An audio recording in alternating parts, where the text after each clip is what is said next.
Hey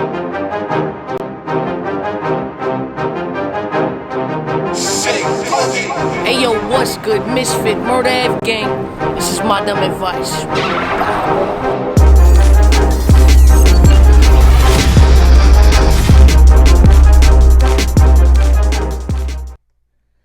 Hey yo, what's good? Ms.Fit, Murder F Gang. This is my dumb advice. Bow, man. What's good, ladies and gentlemen? How y'all doing? How y'all feeling? How y'all feeling? Everybody in the building, come through, get up in here. It's been pretty exciting today for battle rap. Some dope battles we just saw coming up. Seen somebody win 50K. That's what's up. That's always a good thing. What up? Haley in the building. King Love, what's good? Ray Pool, what's going on? How y'all feeling? Yeah, man, it was pretty cool. I missed a couple joints, but that's all right. You know what I'm saying? That's all right. But today, we're going to talk a little bit about that. We're going to talk about one of the best pens in battle rap to ever be, man. The one and only Iron Solomon. It's truly a pleasure to have him on the show today. More than grateful to have him come up here because, not only do I see him as a really good pen, right? But, he's been here since the beginning. Definitely one of those guys that you look up to and say, hey, I want to do this battle rap shit. So I'm pretty sure there's a lot of people out there that are battle rapping today because of Iron Solomon and the efforts he put into this battle rap shit.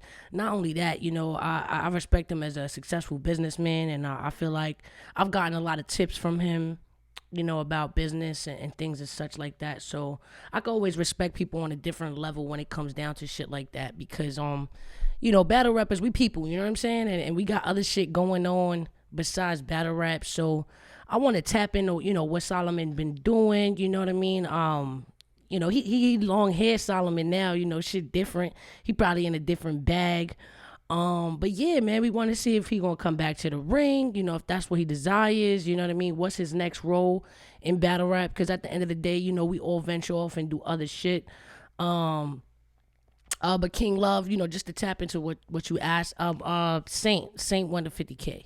So shout out to Saint for winning 50K, showing love on that side, you know what I'm saying? Always love. I want to tap in with him, see if he was watching just the current events. And yesterday, I know y'all saw the super fight.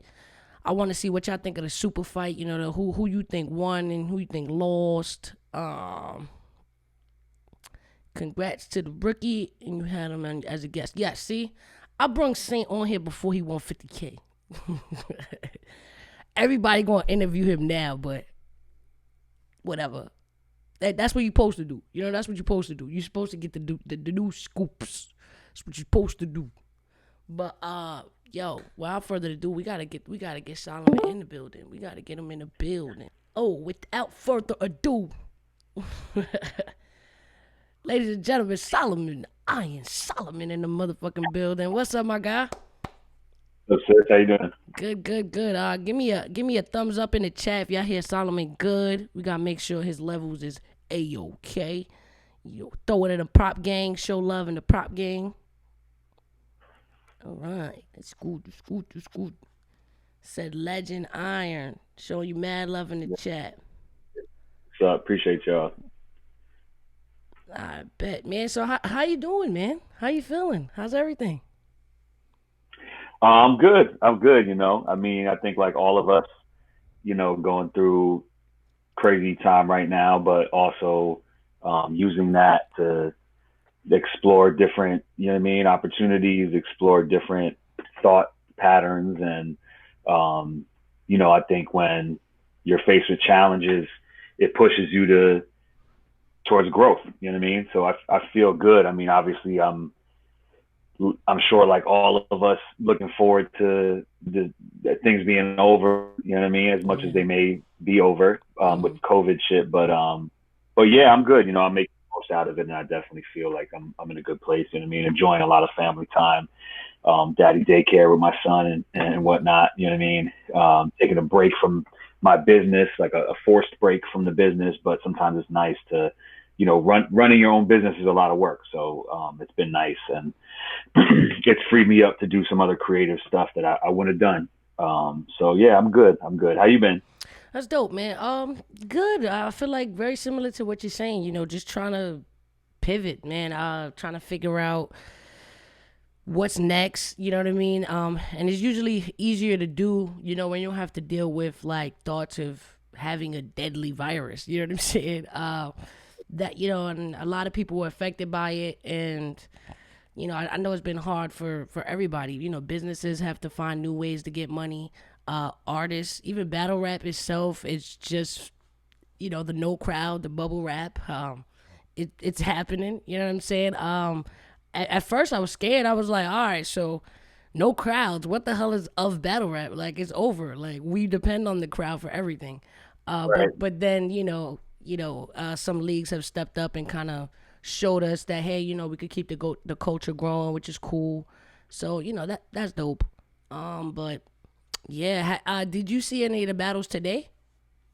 I did, yeah. We were we just took my son snow tubing, you know what I mean? So I was in the mountains, and the service wasn't excellent, but I seen Sharon and Real Deal. Yes, That yes. was crazy. I really couldn't call it. Um they both were like incredible. And then I saw some of Gaddis and All RX. right. That was crazy too. I fucking missed it. Um, it was ill. You should see it. Mm-hmm. Gaddis, um, her energy is wild. I mean, both of them. The pen was crazy, but Gaddis, like her performance and delivery is crazy. So she back Um, back. She back back. yeah, I mean, it felt like she never left. You know what I mean? Like there was no ring rust really. It was like she seemed super comfortable. Good, good, good. Um, and then I saw Marv and Saint, and that was crazy too. You know what I Mm, mean? They were both really ill. Like, yeah, they were both ill. I'm biased because like Marv is my man for so many years, and like yeah. I'm always gonna root for the vets Home too. team too. Yeah. Yeah, like I love to see the young guns come up, and I always show love. Like, I'll go to little tiny battles that people don't expect me to be at, and know the people that's battling, and I'll show love. But I always also want to see, for Marv to be at this stage in the game and even make it to the finals after like decades, is Being in is this shit. ill on its Yeah. own. You know what I'm saying? Shit, man, I definitely knew who Marv was, you know, since way back in the day, going on, 20 years now, and went out to Detroit when Bizarre was doing the battles out in Detroit, and you know, got to really get the vibe of Detroit in that era when Mm-hmm. like Swan was doing his thing, and actually like way back in the day, I went to college in Ohio, and there was this dude who had a DVD, because this is like the DVD era before like the internet was like, early 2000s. And I used to go, I didn't have a license. New York, we don't have a license License. till late in life. You know what I'm saying? So Yeah. like I was bringing my passport to get into the bar and shit like that. You know what I mean? Because I have an ID. Um, so I would get my man to drive me into Cleveland, into these little spots to go battle or go to open mics and shit. And so I linked with this dude who had a DVD, and he was doing these Detroit versus Cleveland battles. Mm-hmm. And so the first time I met Quest McCody was where I was on the Cleveland team, and he was on the Detroit team in like Mm-hmm.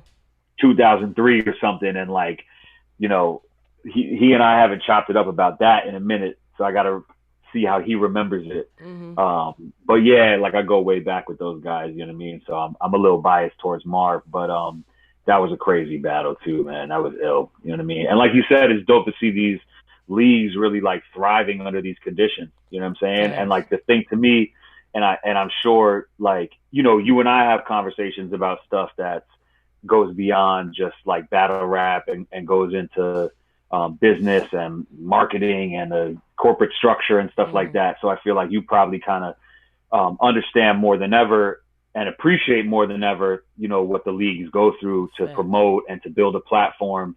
And so, I think a lot of times, I was just having a conversation with Prophet from Philly, Mm-hmm. um, and we were talking about the Norbs interview on the Chris Unbiased Norbs interview and stuff. And like, I haven't seen that interview, and I'm sure Norbs has his side of the story, and I'm sure everything he's saying is his truth. You know what I mean? But just to get to the point, like I think a lot of times we criticize the leagues and people complain about the money that they're getting and this and that, and like it's okay if you wouldn't do business how certain people do business, but I think that we need people who love business as much as we love the culture, because they're the same way we're trying to get to a bar, like they're trying to get to a bag. Right. And there's like there's a culture without Smack and RBE and King of the Dot, but there isn't an industry without them. You know what I'm saying? And so like you could have the best work in the world, but if it comes off the boat and you don't have nobody on the corner to move it, like it's not valuable. You know what I'm saying? So like to me, it's inspiring to see the way these businesses have continued to level up and just not let off the gas. You know what I mean? Like they're really creating jobs. Like we as the people in the ring might be creating culture, but they're creating jobs. You know what I'm saying? Facts. And where in the pandemic they're just firing people because they're laying them off. You know what I mean? And y'all still have battles every week. You know what I'm saying? So every week, like it's you can have a battle every day if you really wanted to. For real, which is crazy. So that's something that's always in the back of my mind. You know what I mean? Even when I'm negotiating deals, I'm like, I get it. Like I get what you have to do to get where you gotta go, and how like certain things are like ridiculous too.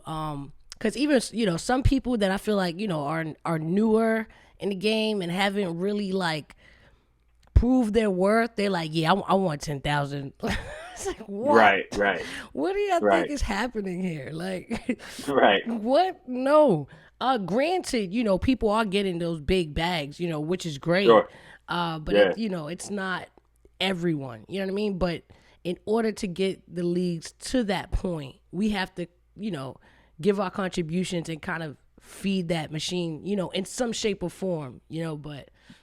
Yeah, I mean, we used to do it. We used to, I mean, I've paid money to do it. Not like I never paid anybody to battle me, but I used to, pay for a Greyhound ticket and sleep on somebody's floor, or pay for a flight, spend my rent money, where if I didn't win the battle, I was going to have to figure something out. You know what I mean? So like, I used to have to mail like VHS tapes of my footage to some leagues when they would have the tournament freestyle battles. I used to mail DVDs of footage to like get accepted to be in a 32 person battle with a $50 submission that I paid them just to watch my shit, and then I fly out and sleep on somebody's floor and have to step into a room with 31 people I never seen before and battle them, whoever's there, you know what I'm saying? So like, yeah, you're right. It's a lot of groundwork that went into it. And I mean, like,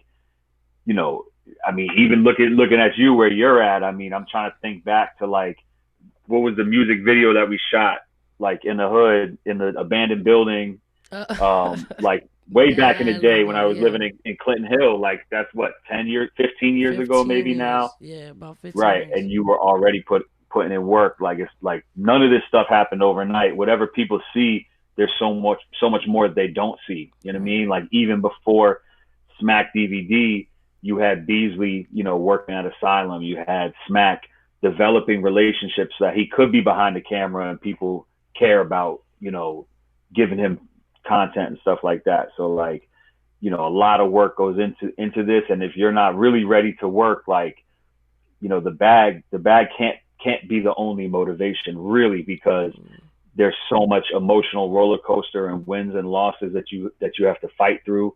And it used to be a buzz. We wasn't chasing a bag. We were chasing a buzz, you know what I'm saying? To try to get to another situation to get to the bag. Now you could be a battle rapper and not even think about the studio or none of that shit. You know what I mean? Facts. Shit. That just hearing that, coming, just hearing that. That's why I think it's important, to interview the Solomons, you know what I mean? Because it's kind of like, what you see is not what it always been. And there was guys, like you said, sending VHS tapes, standing online. I remember me and Cortez standing in the freaking snow trying to get online to do a fucking showcase. You know what I mean? Not even a battle. Just like, all right, just to rap your one song. It was like, Oh shit, a big deal. Right, showcases. Like I mean, I don't Showcases. even know if they even do that type of stuff anymore with the I internet don't and all know. that. But like, yeah, like nah. I mean, I've done sign open mic lists and waited till 1 in the morning just to get on for six Facts. people and come back the next week and do it again. Like, it's Mm-hmm. definitely there's so much access now. It's tough to be like, y'all should appreciate this shit because it's like they have it, so it's hard to appreciate it when it's just what you have. Right. But like, it's a luxury now. You know what I mean? It used to be really difficult Mm-hmm. to get noticed out here, and there was no direct connection to the fans. Like, you had to have a label, or you really like it wasn't the same like it is now, where you could really have a way of monetizing your career just on your own. You know what I mean? Right. Right. Right. Right. Well, I mean, when you kind of went, were you doing battle rap before music, or was kind of like hand in hand? Kind of like we always make music, and then obviously you just gotta rap. That's the latter, what you just said. Like, Right. because when like I grew up in a musical household, like both my parents are musicians.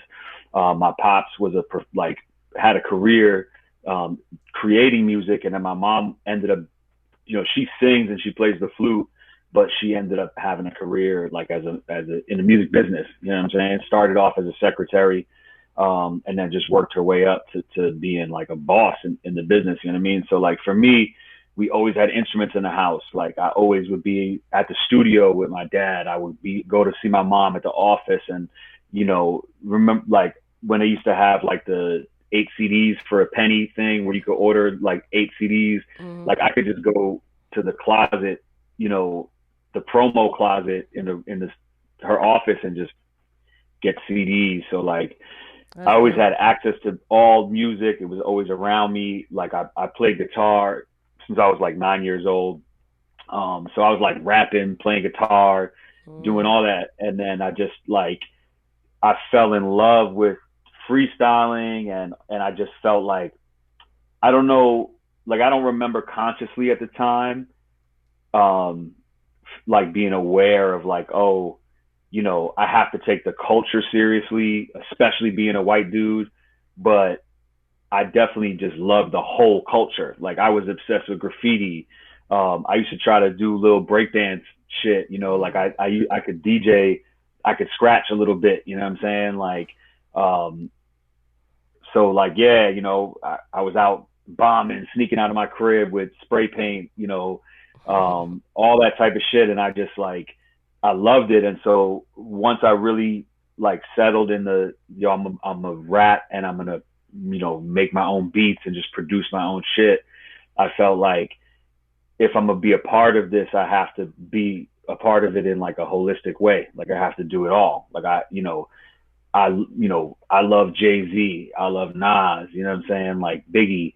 You got to have an album that has a party song and a love song and a street song and a personal song. And so for me, it was like, I gotta be able to freestyle. I gotta be Mm-hmm. able to kill a cipher. I have to battle and be able to take somebody's head off.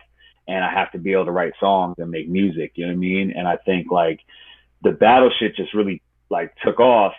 And then, like the perfectionist in me, it's like easier to create a moment in a battle, and it's harder it can be more difficult to get that type of gratification and feedback from creating a record. You know what I mean? And you could say one bar and a room will go crazy, Facts. but to make a song that does that, is a little bit of a different lane. You know what I'm saying? And so, um, the battle rap thing was just such immediate gratification. You know what I mean? Mm-hmm. Like, I always compare it to like, if you're used to being a smut and you just like knocking things down every night, and then you try to get into a relationship where might take a little while for you to get past that door. You know Right. what I'm saying? Like, you might backslide. So like, I think a lot of times, like, having the be like, battle rap is like being a smut. You know what I'm saying? You get that feedback. You could write 3 rounds and get money, and you could get a crowd to go crazy, and you get that rush. And then you might sit in the studio and just come up with whack shit, or like shit that don't quite work, or you record it and you don't like your voice, or the energy's off because you don't have no crowd in the room. Mm-hmm. And you're gonna go, it's the same thing as if you with somebody that's trying to hold out a little longer, and don't, you trying to make it work, but you're like, yo, like the same moves that I was doing over here ain't working over here. You know what I mean? And so yeah, the battle rap shit Yeah, just kind of which is true. it I like became a that thing of its own. analogy. I love that analogy. I'm gonna say that in a Yeah. different interview. I'm gonna be like, you know what? So battle rap is like being a slut.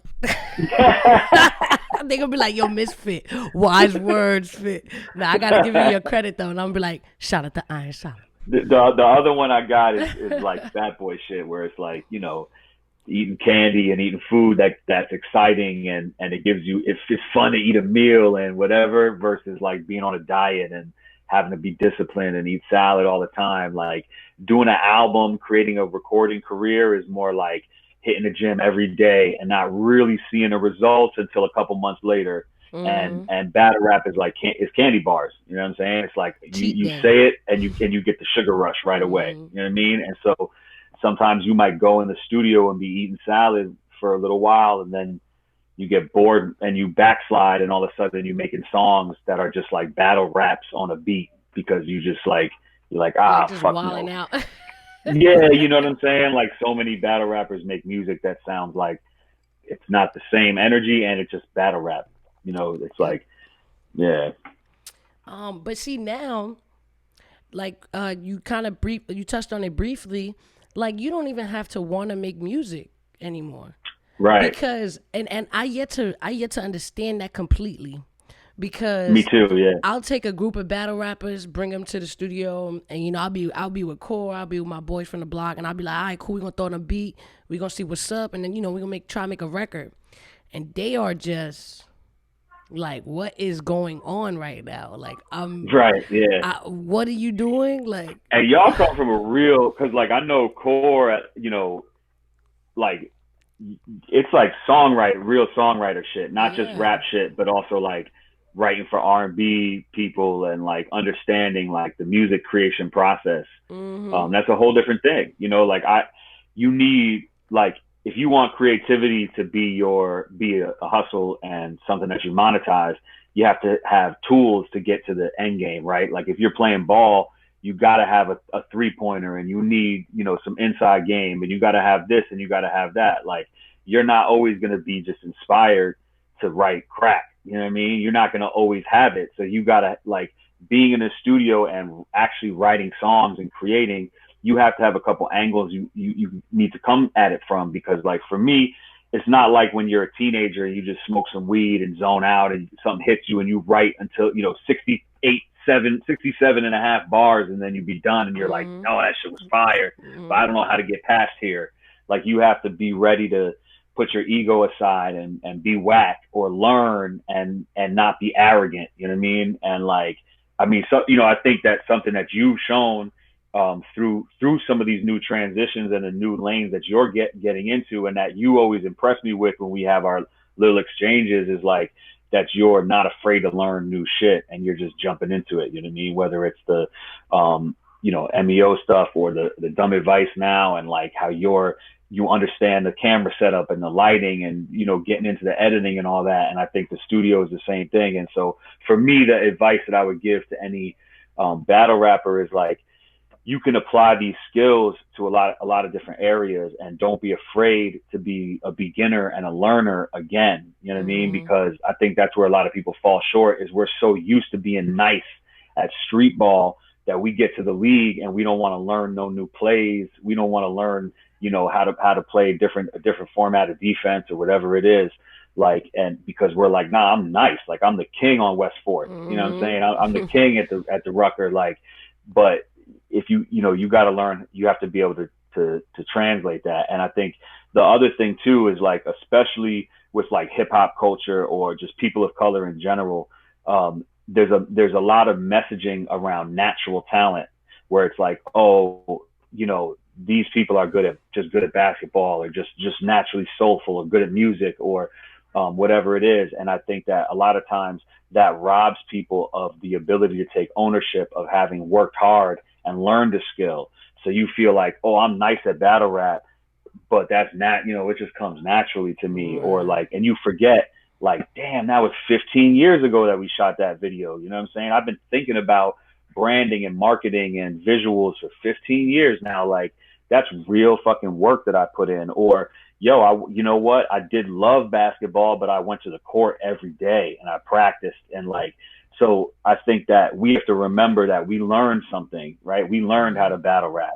We learned how to play ball, or we learned how to whatever it is, and don't take that away from yourself by writing it off as natural talent, because the world is quick to be like, oh, well, you're supposed to be good at that. You're naturally good at that. Like, we can learn new shit. You know what I'm saying? Like, in hip hop, we can learn, oh, that's the business side. Like, they talking legalese, lawyer talk. It's like, learn yo, that, you know, like, I done learned so much geeky shit running my own business that I never thought I would care about. Like, I never wanted to know. And once I found a way to see it as being creative and something I could learn, that's how I was able to really just like level up and expand my thinking. You know what I'm saying? So like, yo, battle rap is the most complicated, layered, advanced, futuristic use of any language in history. If you can learn how to understand battle rap, if you can learn how to participate in the culture and create and drive the culture, then there's not much you can't learn. You know what I'm saying? So I think for these other battle rappers, like, you know, be ready to turn that into something else. Be ready to turn your skill and funnel it into writing for an R&B artist, you know, writing for somebody else. Realize that if you have tens of thousands of followers, or even just thousands on Instagram, that people are paying for that kind of marketing to build a following. So we're marketing executives and all of this stuff, and like, don't sleep on that talent, and don't, you know, pursue the dream of being the product and being the artist, but also identify the other secondary skills and talents that you're using to get yourself to that goal, and don't sleep on being able to monetize those for other people to utilize them too. Because, you know, I see Drake in people's DMs, you see all types of famous people in the DMs. It's like, you might be like, oh man, like, I want to get this person on a record, like, but you could also get in there and help them with their Twitter, or you could get in there and help them write a record for them that don't got you on it. You know what I'm saying? And yeah, just, you know, I think it's good to be ready for those situations and be open and understand how to like pivot and turn your talent into something else, which again, you know, it's something that you've been doing like in a real inspirational way. You know what I'm saying? So I just want to salute you for that, because it's every time I hit you up, I'm like, yo, what's up with this? And you got all types of answers for me. And I'm like, damn, Fit is on it. Got you. Good looking. I appreciate that. Yeah, I like you. I kind of realized certain things coming up like in rap, you know, my biggest motivator and driver was not knowing. Right, that really bothers me. Right, like when I don't know the answer, and then like, you know, when I feel confused, that bothers me too. So I think that's when I started to want to learn more of the business side of the game, any game, music, battle rap, whatever it is I'm in. I want to know, okay, what are all the ways that I can succeed at this, but also what are the ways that I can fail, right? And if I can learn how to do it at the best level, then it would decrease my chances of failing, right? So so it's I mean, you would think it's like regular like thought process, but you know, you'll run into those people that are like, oh, well, like you said, like, this is the business part, I don't really know that, like, this person does that, like, to talk to that guy or whatever. And I'm just like, we shouldn't be okay with not knowing, especially history, how history has shown for so long that musical artists continue to get screwed over and over. It's just been happening since like, oh my God, the beginning of music times. I assume some dude did some flute shit and somebody was like, yo, that's fire, I'm gonna take that shit.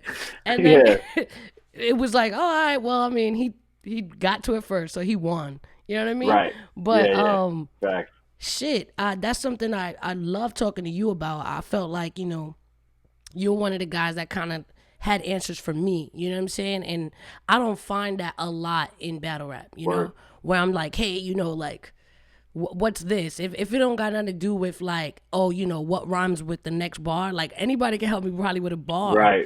But that other side, the business side, that I think is super important for us just to even know, right? even if you don't want to utilize this, like you don't gotta want to be a manager or a league owner or something like that to have this information, right? Because it's just good to know shit. Like my head is full of facts that no one gives a fuck about, and I love it. Yeah, Like me it too. will Yeah, be random ass conversations, and I'll be like, "Hey, did you know right. Yeah, yeah. that this person invented ketchup?"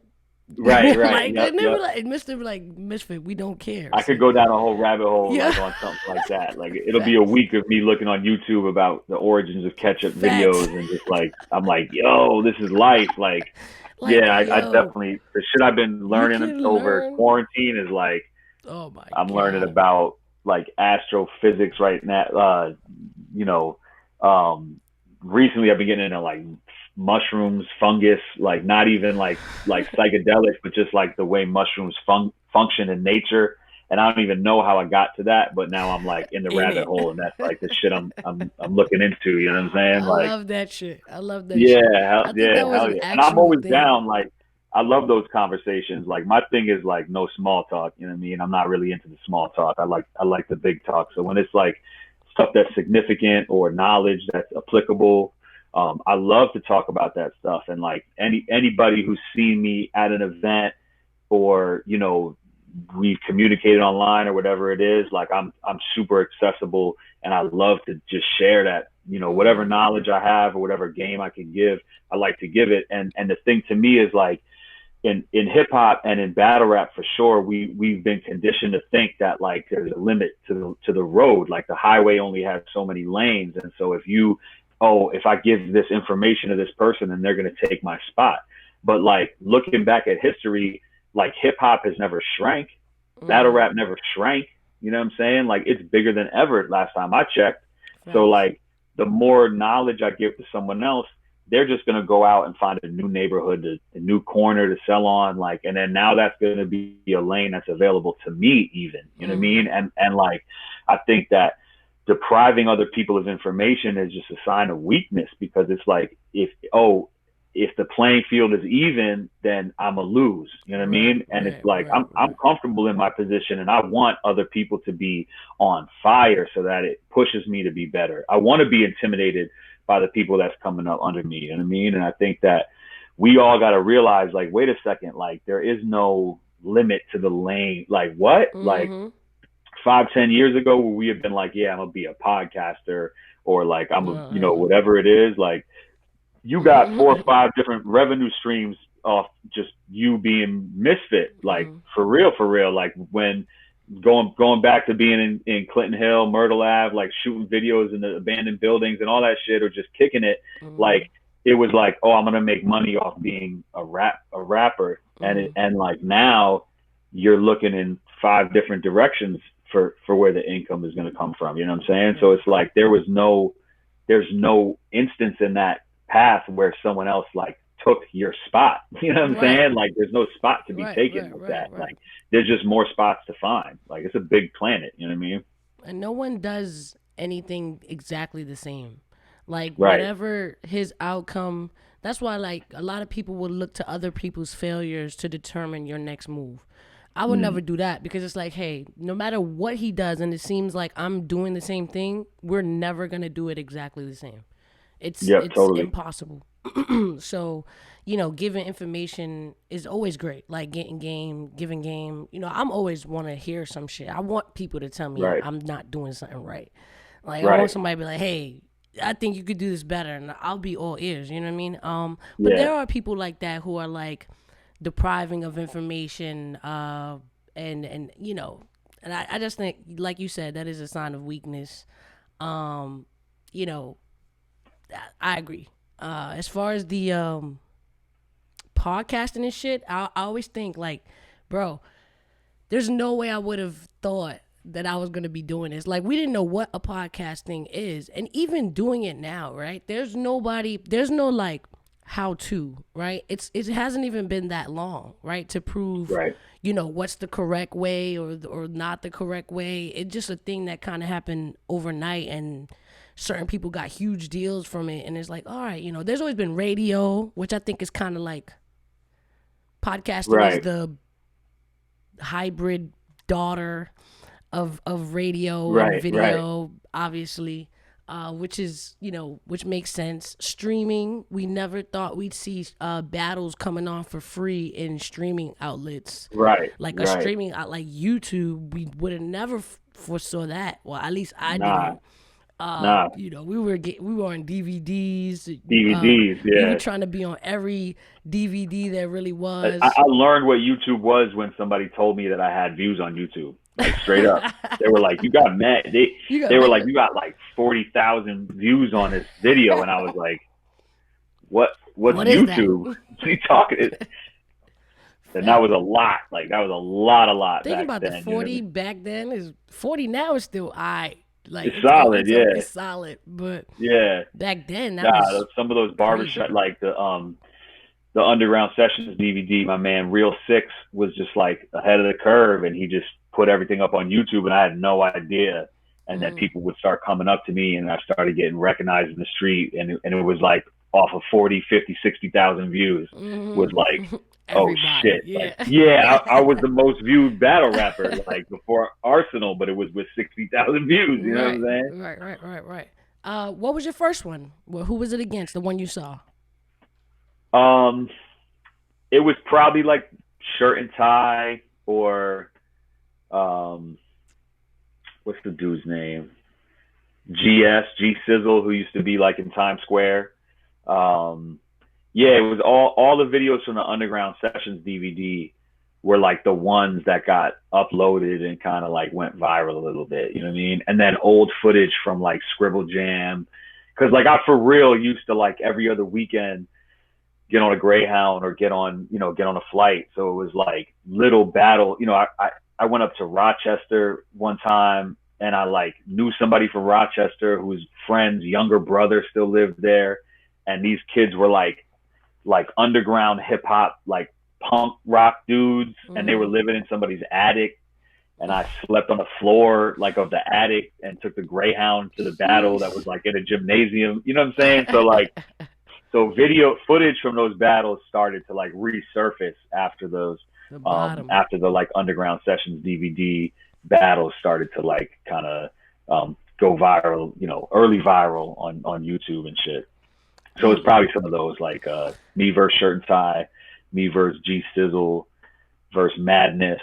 Um, what's the other dude? I can't believe I'm blanking on his name now. He was a Dot Mob. Whoop. Shit, man. The dude I battled, he wasn't wearing a shirt. But then he's with. Hold on, I gotta find this man. I can't believe I'm blanking on his name because he was nice. Um, you would know him because he ended up resurfacing. Let's see, this got to Flames? come up. Was it Flames? Somebody said Flames. There you go. Flames. Yeah, Yeah. Flames. That's right. Yeah. Flames. But I don't know where he's at now. But he was around again for a while. Mm. But yeah, I don't know where he's at now. But Flames. Yeah, me versus Flames. Those ones. Dope. Those ones went a little something. Yeah. So, this is probably a moving question. Mm. And when people ask me that, I always kind of feel like that. But, are you done with battle rap? Are you feel like more comfortable in the business side of things? You're running your business, things like that. Or do you feel like something could bring you out, or No, you I'm want gonna to definitely continue come back. there? Yeah, I'm gonna definitely come back to it. I really stepped back because I felt like, after me and Nitty, I went on a little run of a few battles that I did because I was trying to fill my schedule for the year to be like in a running for champion of the year because I thought it would be dope for somebody from my era to come back and be a contender for champion of the year. But at the same time, there was a lot of stuff going on in my business, and I felt like the work in the ring suffered and the work in the business suffered too. You know what I mean? And for me, it's like, me versus Nitty, I feel like is some of my best work, is probably my best work ever, in terms of just writing. And it just like, it felt like such a moment that if I'm not going to come Facts. in and be on that level, then like I'm fucking up. You know what I mean? Like I just want everything I do to be on that level. And so after Nitty going, I had a couple battles where I was like down to the last minute with the writing, same day, still trying to memorize. Beasley telling me, yo, you guys are on next. And I'm like, nah, one more battle, one more battle, one more battle. Like, I'm in the parking lot. You know what I'm saying? Right. It just made me feel like I can't, like, that's not how I want to engage with the culture. That's not how I want to be with my own legacy and something I have so much love for, just to like, oh, I'm going to just do it to do it. Like, I have to really focus. So I'm definitely coming back.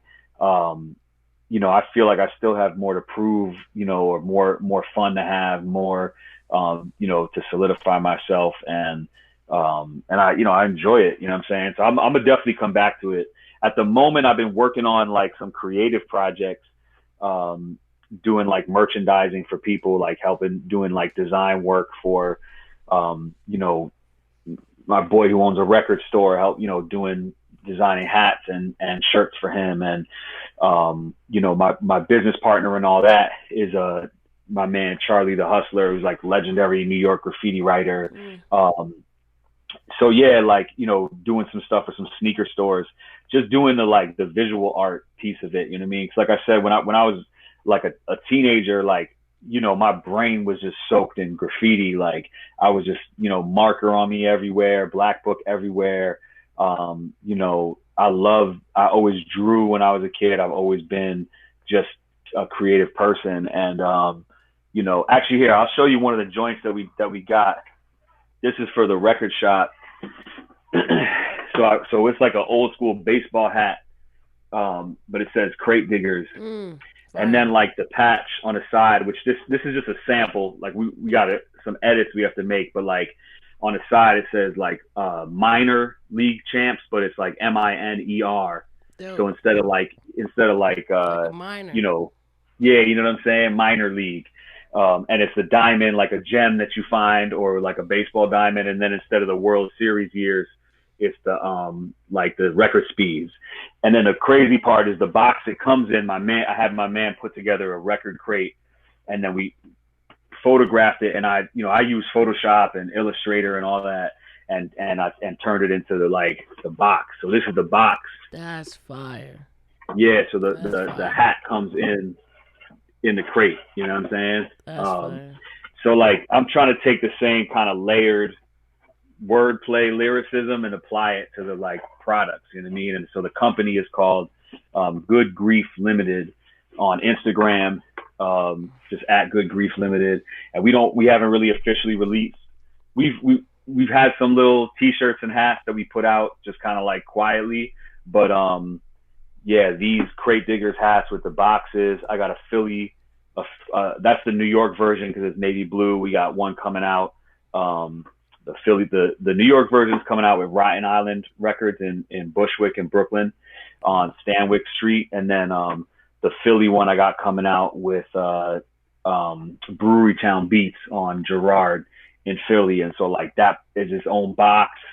That crate is like all legendary records from Philly on the box, and the hat is burgundy for the Phillies. You know what I'm saying? So like I'm just trying to explore different avenues of creativity. And I started getting some pieces of equipment back for the music too, because like I live in Philly now. When I had my son, we moved to Florida for a year, and I sold all my equipment because we was just traveling. And so now I got a keyboard back. I got an interface and a mic and this stuff. And so I'm gonna start getting back into at least the production, you know what I mean? Because I like making beats as much as I like rapping. Like I like the production part of it. So yeah, I'll definitely step back in the ring, and but at the moment I gotta see, like I just had that spark during quarantine where I was like, yo, my business is on pause. Let me do some shit. And me and my man Charlie the Hustler just linked up and started cranking it out, and it's been rolling. So, and I'm excited for the battle rap community to see it too, because as you can see, it's like, it's the type of layered conceptual shit that I bring to the ring. I'm bringing that same type of thought into the product and the merch that we making, you know what I mean? So that's where I've been at with it, That's super fire. That crate is fire. I want a crate. I just want a crate. Like I just want the box. Yeah. Let me get the crate. But what it's called? I You got said it's you. called Good Grief Limited, right? On Instagram. Yeah, Good Grief Limited, and that's the name, because my man Charlie CH he's like legendary graffiti writer from Brooklyn, and his story is about struggle, coming from a family that had turmoil, dealing with addiction. He got over 100 arrests. So like, being in Spofford as a kid, going through the system. And because he's Charlie, it's like he would draw the Charlie Brown character and write Good Grief. And I just seen it one day and I was like, yo, like, your story is all about all this pain, but there's so much good that came from this grief. You know what I'm saying? And hip hop in general, it's like beautiful things from ugly places. It's like you take like a bad situation or a fucked up economic situation or pain in your life, and you turn it into art that's like powerful and beautiful and speaks to people. And my man Charlie is sober now. He's so positive and loving. I mean, this is a dude that like should have bodies on his record and like should should probably be in jail for the things that he's done, but he's gotten so lucky and should be dead, like, and is now so positive and loving. And so the whole thing is about good grief that can turn into something good. And that's, to me, that's his story, and to me that's hip hop, you know what I mean? And then the limited is just like limited edition pieces, and trying to bring that kind of conceptual, like exclusive thing, quality over quantity. So yeah, anybody that's tuning in, definitely follow that.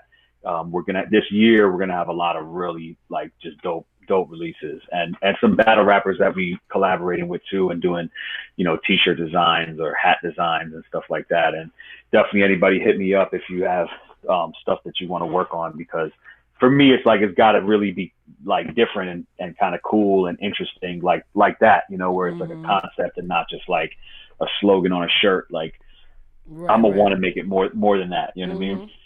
Facts. That's kind of where I wanted to take even my clothing line, like King Quality. I felt like I didn't want to just put a name on the shirt, like, so I even was trying to like, damn, should I try to fucking learn how to sew? Is that really what we doing, Ms.Fit? Are we learning how to sew now? Yeah, I've been having that thought too. I'm like, yo, but if I go in this rabbit hole, I'm never gonna come out. Right, yeah. But I even went to school for fashion, and I at a point in my life, word? I thought I was gonna do that. Like I thought that was gonna be a thing. But I ended up just in fashion school to rap all over it, and it was like, I just wanted to rap, more than that. Yeah, but where'd you go to school? In New York? Yeah. Fashion. Yeah, FIT. Yeah. So, yeah, I mean, school was cool, but I mostly utilized it for the girls.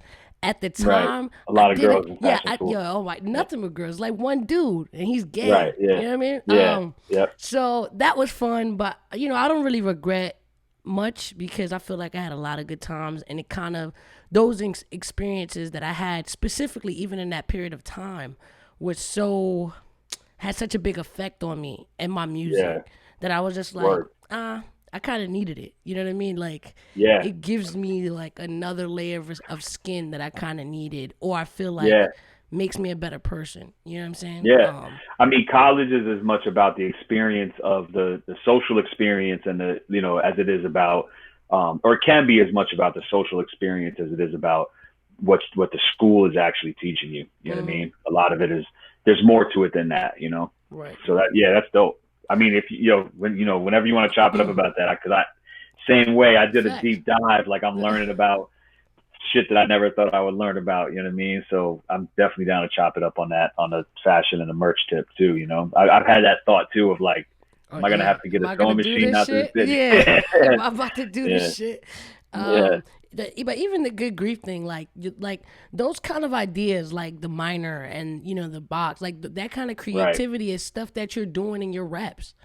Anyway, right, exactly. You know what I mean? Like, exactly. like we speak in metaphor, even right? Like just saying, hey, battle rap is like like the slut thing, or like, you know what I mean? It's like we just easily are, we just these kind of people, you know what I mean? And I think that's super dope. And that's exactly what I was trying to say before, is like for everybody in battle rap to really understand the value and the multifaceted nature of the skill sets that we have, and don't let people box you in or make you feel like it's just natural talent and you're not capable of learning or practice or improving on a craft. Because the same way you could write rhymes every day till you get good at it, you could study math every day till you get good at it, or you could study sewing or study videography every day till you get good at it. And, or you could, think of, like, to me, this whole thing is a bar, like you said, the minor instead of minor, like it's all, and I approached it the same way I would approach writing a battle where I was like, how can I, what do I want to say? I want to flip this that way. And, these skills we have are applicable. So that's definitely, you tied it back into that, because that's the message to me, is like, yo, there's a lot we could do out here. You know what I mean? Facts. You say you tapped into graffiti, tapped into even, marketing, making clothes, even, all this shit. But you were signed to a label. Are you still on the label as well? So I had a production company called Frankenstein Music that I was a owner in, and I had a distribution deal with 3D, which is basically Duck Down distribution. So for my first album, I had a distribution deal, and that was, something I negotiated. Like you're saying, like, you got to at least, people, you don't have to be your own lawyer, but you should learn enough to be able to communicate with your own lawyer. You know what I'm saying? And know how to choose the right lawyer and make sure that your lawyer is doing good work for you. You know what I mean? So yeah, I had a distribution deal with 3D, and it recently, well, not even recently, it's a long time ago that it expired. So I'm in the kind of slow process, because I'm not like hyper focused on it, but I need to gather up my music and like redistribute it across all the streaming platforms. So yeah, I'm really a free agent. I think technically my company, which I had business partners in, probably owns the music, but I'm a partner in the company, so I have to like kind of figure out the mechanics of that. But yeah, I'm a free agent at the moment.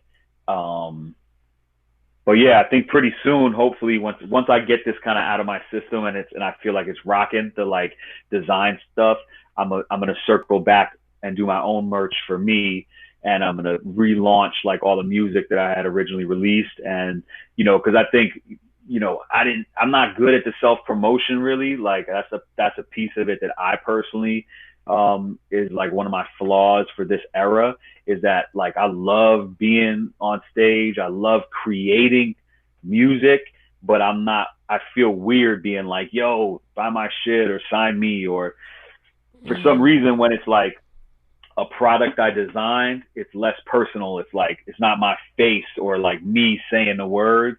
So I need to kind of like break through that barrier and circle back around, because I know that a lot of people who really fuck with me like don't know about the music just because it wasn't presented in the right way. So I'm definitely gonna like clean all that up and re-release it with some merch. I just found a bunch of boxes of like vinyl singles that I put out. I had a record with DMC from Run DMC, and he came through and did the music video, and he also came through again and did a photo shoot for the vinyl. So it's like me and him on the vinyl and all that. So I have like, collectible merch to release, but also new shit that I'm going to design with the same kind of attention to detail as like the Crate Diggers project. So yeah. These are long answers, right? You were like, so are you signed? And then it's like 10 minutes later. Nah, it's all good. Nah, all good. I love it. So yeah, so you released, you said, one project from your label. Yeah, so I did one album with Duck Down Distribution called Monster, and then I did a mixtape that really was an album, but it was just called a mixtape, Right. and that was with Green Lantern, and that one's called Killer, and that one is like only on YouTube. Like I really gotta stop fucking around and get that one on iTunes. Because like those are really my two kind of like bodies of work, is Monster, which is on iTunes, and then Killer, which is really only on YouTube, and that one was with Green Lantern. But I I need to re-release it without the drops and all that. something about YouTube, right? Like streaming. I'm pretty sure. I mean, I'm pretty sure you would know just kind of how like I found out, right? So like before putting my music on YouTube or anything or iTunes and shit like that, it was just straight up mixtapes. You would sell your mixtape, cool. You get your profit. You sell a single, whatever the case may be. Even if it was on like YouTube or something, you would see okay, it equates to views. But then when I started doing the streaming, like you would think, yo, you get this amount of views, you gonna have this much bread. It didn't fucking calculate like that to me. I was just like, Right. whoa, what is this shit? I don't like streaming. Get rid of it. Let's do something else. Uh, like let's do something else because I feel like what people don't understand is like streaming to make like at least to my knowledge, and I just don't understand something about it. But to make money off streaming, you have to have millions of streams. Like Yeah. if you have like hundreds of thousands, like that's really not it. But if you don't have millions, then you just won't see it, right? Would you agree, or do you feel like I'm just like I'm missing something? No, I mean, I think that like, you know, I'm not super in tune with the mathematics of it, but it is like there are people who are getting millions and tens of millions. And so like when the pie gets cut and if my iTunes subscription is $10 a month, like that's getting broken down based on what I stream or based on who gets the most streams.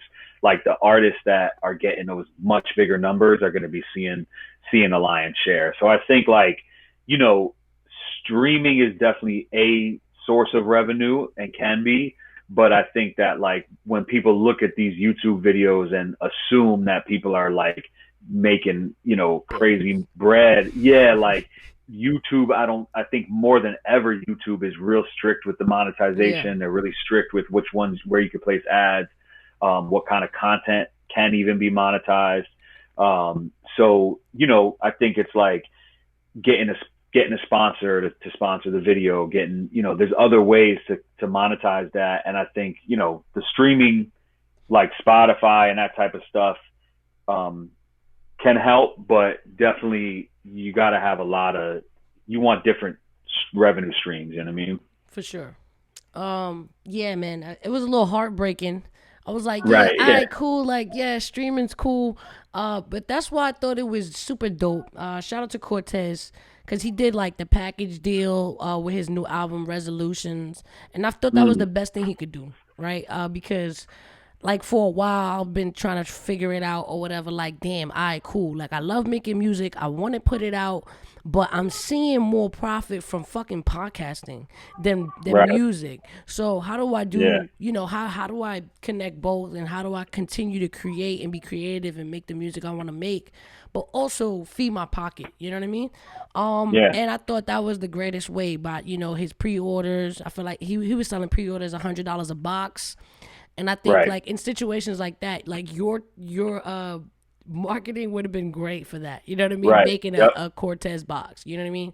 And he Yeah. was Yeah. selling those before it even hit the streaming. So that's something Right. I had saw, but I didn't see a lot of people kind of like crediting that. Like I seen a lot of like I wouldn't do that, but I'm just more like No, I think that's that's a mad great on point. idea. That's like what Nipsey was doing with the album. That was Yes. $100 for the Yes. album. You know what I mean? Yes. And Yes. shout to my man, Jess James and Flacco Bayo, the Liddy Bros, just did a similar thing where the Yep. album package is $100. And like, that's the thing is like, I personally feel like one of my flaws when I was really pursuing music and like, touring and doing shows and releasing projects was I wanted everything to be Jay-Z. Like I wanted it all to be a big look. And like, I wanted my lawyer to be his name to hold the weight and my manager. And like, the thing is like, if you have 100 fans that'll pay $100 for the album from you, you know what I'm saying?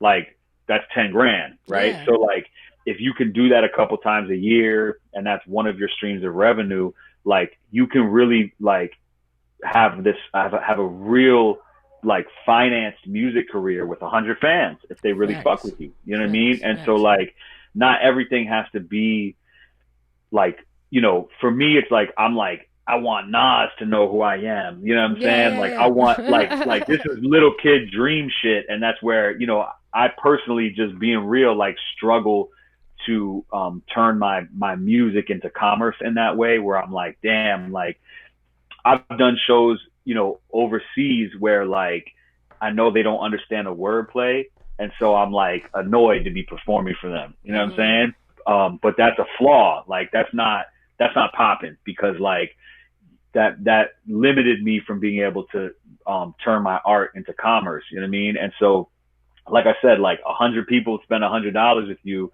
That's a really a bag. You know what I mean? And like my man Nems just dropped a project with this dude Mike C Art, where they created like like a banana, but it's a banana clip. So like the banana's peeled, and there's like a clip coming out of it with bullets, and it comes with a cassette tape that you can't even get the music on streaming. And you know, they sold, you know, like it was 500 for the whole package. It was like a wooden box that they built, and it came with a jacket and shooting gloves. And they sold, you know, only 16 were made, but they sold in minutes. You know what I'm saying? And that's 8,000 in minutes. Not that money doesn't go into it, or that there aren't expenses and it's not all profit, but like I think that stuff is beautiful, man. I think anybody hating on anybody else's hustle is just fucking small talk. You know what I'm saying? Like there's so many ways to do it. Like, you know, I don't really the coulda, shoulda, woulda, the he should do this that way. Like, so then go do it. You know what I'm saying? And like, yo, do that, you know, yeah, like I don't want to keep going back to being in the neighborhood, but I just like, to me, you know, since you and I have been talking, and I've been thinking back on that time period when we first met, and like you were kind of quiet and reserved, and to see you now be totally like coming to your own, and then also just thinking back on the years of hustle. And like I remember Core had the blue car or whatever that he picked me up in and took me to a battle and was playing me songs that he wrote. And this is like 2007, 2008 type shit. You know what I mean? And like, there's so much work that goes into it, man. Like if he's selling $100 album packages, like that's fucking fire, yo. I'm not like, anybody who got something negative to say about that, like, is a cornball to me. You know what I mean? Yeah, I remember when Nip did it. I was super amazed at that when the first time I heard about it, it was like, Jay-Z bought 100,000 copies, or right. 100 copies for right. $100. 10 grand. He put 10 grand on it. Yeah. Something like that. And I was like, what's that? What they doing over there? What's that, Nipsey? Yeah. All right. See you doing what you're doing. Yeah. I get it. But that or the that's Wu-Tang, you know, they did the album that they sold for $1 million, and there's only one copy of it. You know what I mean? Yeah, that's but crazy. It comes in like a bejeweled box, and like, you know what I mean? I think that's dope, man. You got to be creative and figure out new ways of communicating with the fans, new ways of making people feel like they have something special. Because like, yo, back in the day, I used to stay up and tape the radio. You know what I mean? You just have to buy a vinyl single. If you didn't have a turntable, there are certain records that you couldn't have access to unless you recorded them off the radio, or unless you had them on a mixtape. So there'd be people who literally would be like, yo, like, can I dub your tape, because I need that song, and I don't know where to get it except this one dude in my circle of friends that has it on tape in my school. You know what I'm saying? Like, so like, it's dope that we, you know, you could just, I used to have a backpack of tapes or CDs, right? Like I used to be on a train with like, yeah, like the whole shit. Like, and I would listen to one song from this album and then switch CDs and listen, and have to hold, you know, then the CD player gets old and the laser don't work right. You got to hold it. You got to balance it or it doesn't play. You had the skipping one that it was skip it, and you're like, come on, man. Yeah, like. But then they upgraded it. They started getting the shockproof shit. I was like, all right, cool. Right. That was my era. The shockproof Sony shit. Sport, the yellow joint. Yeah, that was the shit, man. That was the shit. So like, I was fired. It's amazing that we have access to all this music, but I still think it's dope to make fans feel like they got something special that only they know about. You know what I mean? Because that's, to me, it's like that what was so cool about hip hop. It's like this underground language and this culture that, like, you see somebody, you know, it's like if you're out of town, let's say you're on vacation, right? You're somewhere tropical, and like the dude who works at the hotel like recognizes you, or you meet someone else who's a battle rap fan. It's like you're part of this small community that's like other people don't know about. You know what I mean? And like I want to feel that way, and like the internet makes it hard to feel that way sometimes because you don't, everybody's exposed to it. Everybody got it. So I think it's a beautiful thing to create, limited edition, custom pieces, different levels of access. Like, I think that stuff is fire. You know what I'm saying? If somebody thinks they could do it better, they just should. Stop talking about how someone's doing it wrong or how you could do it better, and just do that shit. You know what I mean? Facts. Well, being that you've been from the beginning to end, right? Which is a great place to be, I think, because like you just have knowledge of all, right? You kind of feel like, I'm schooling these youngins.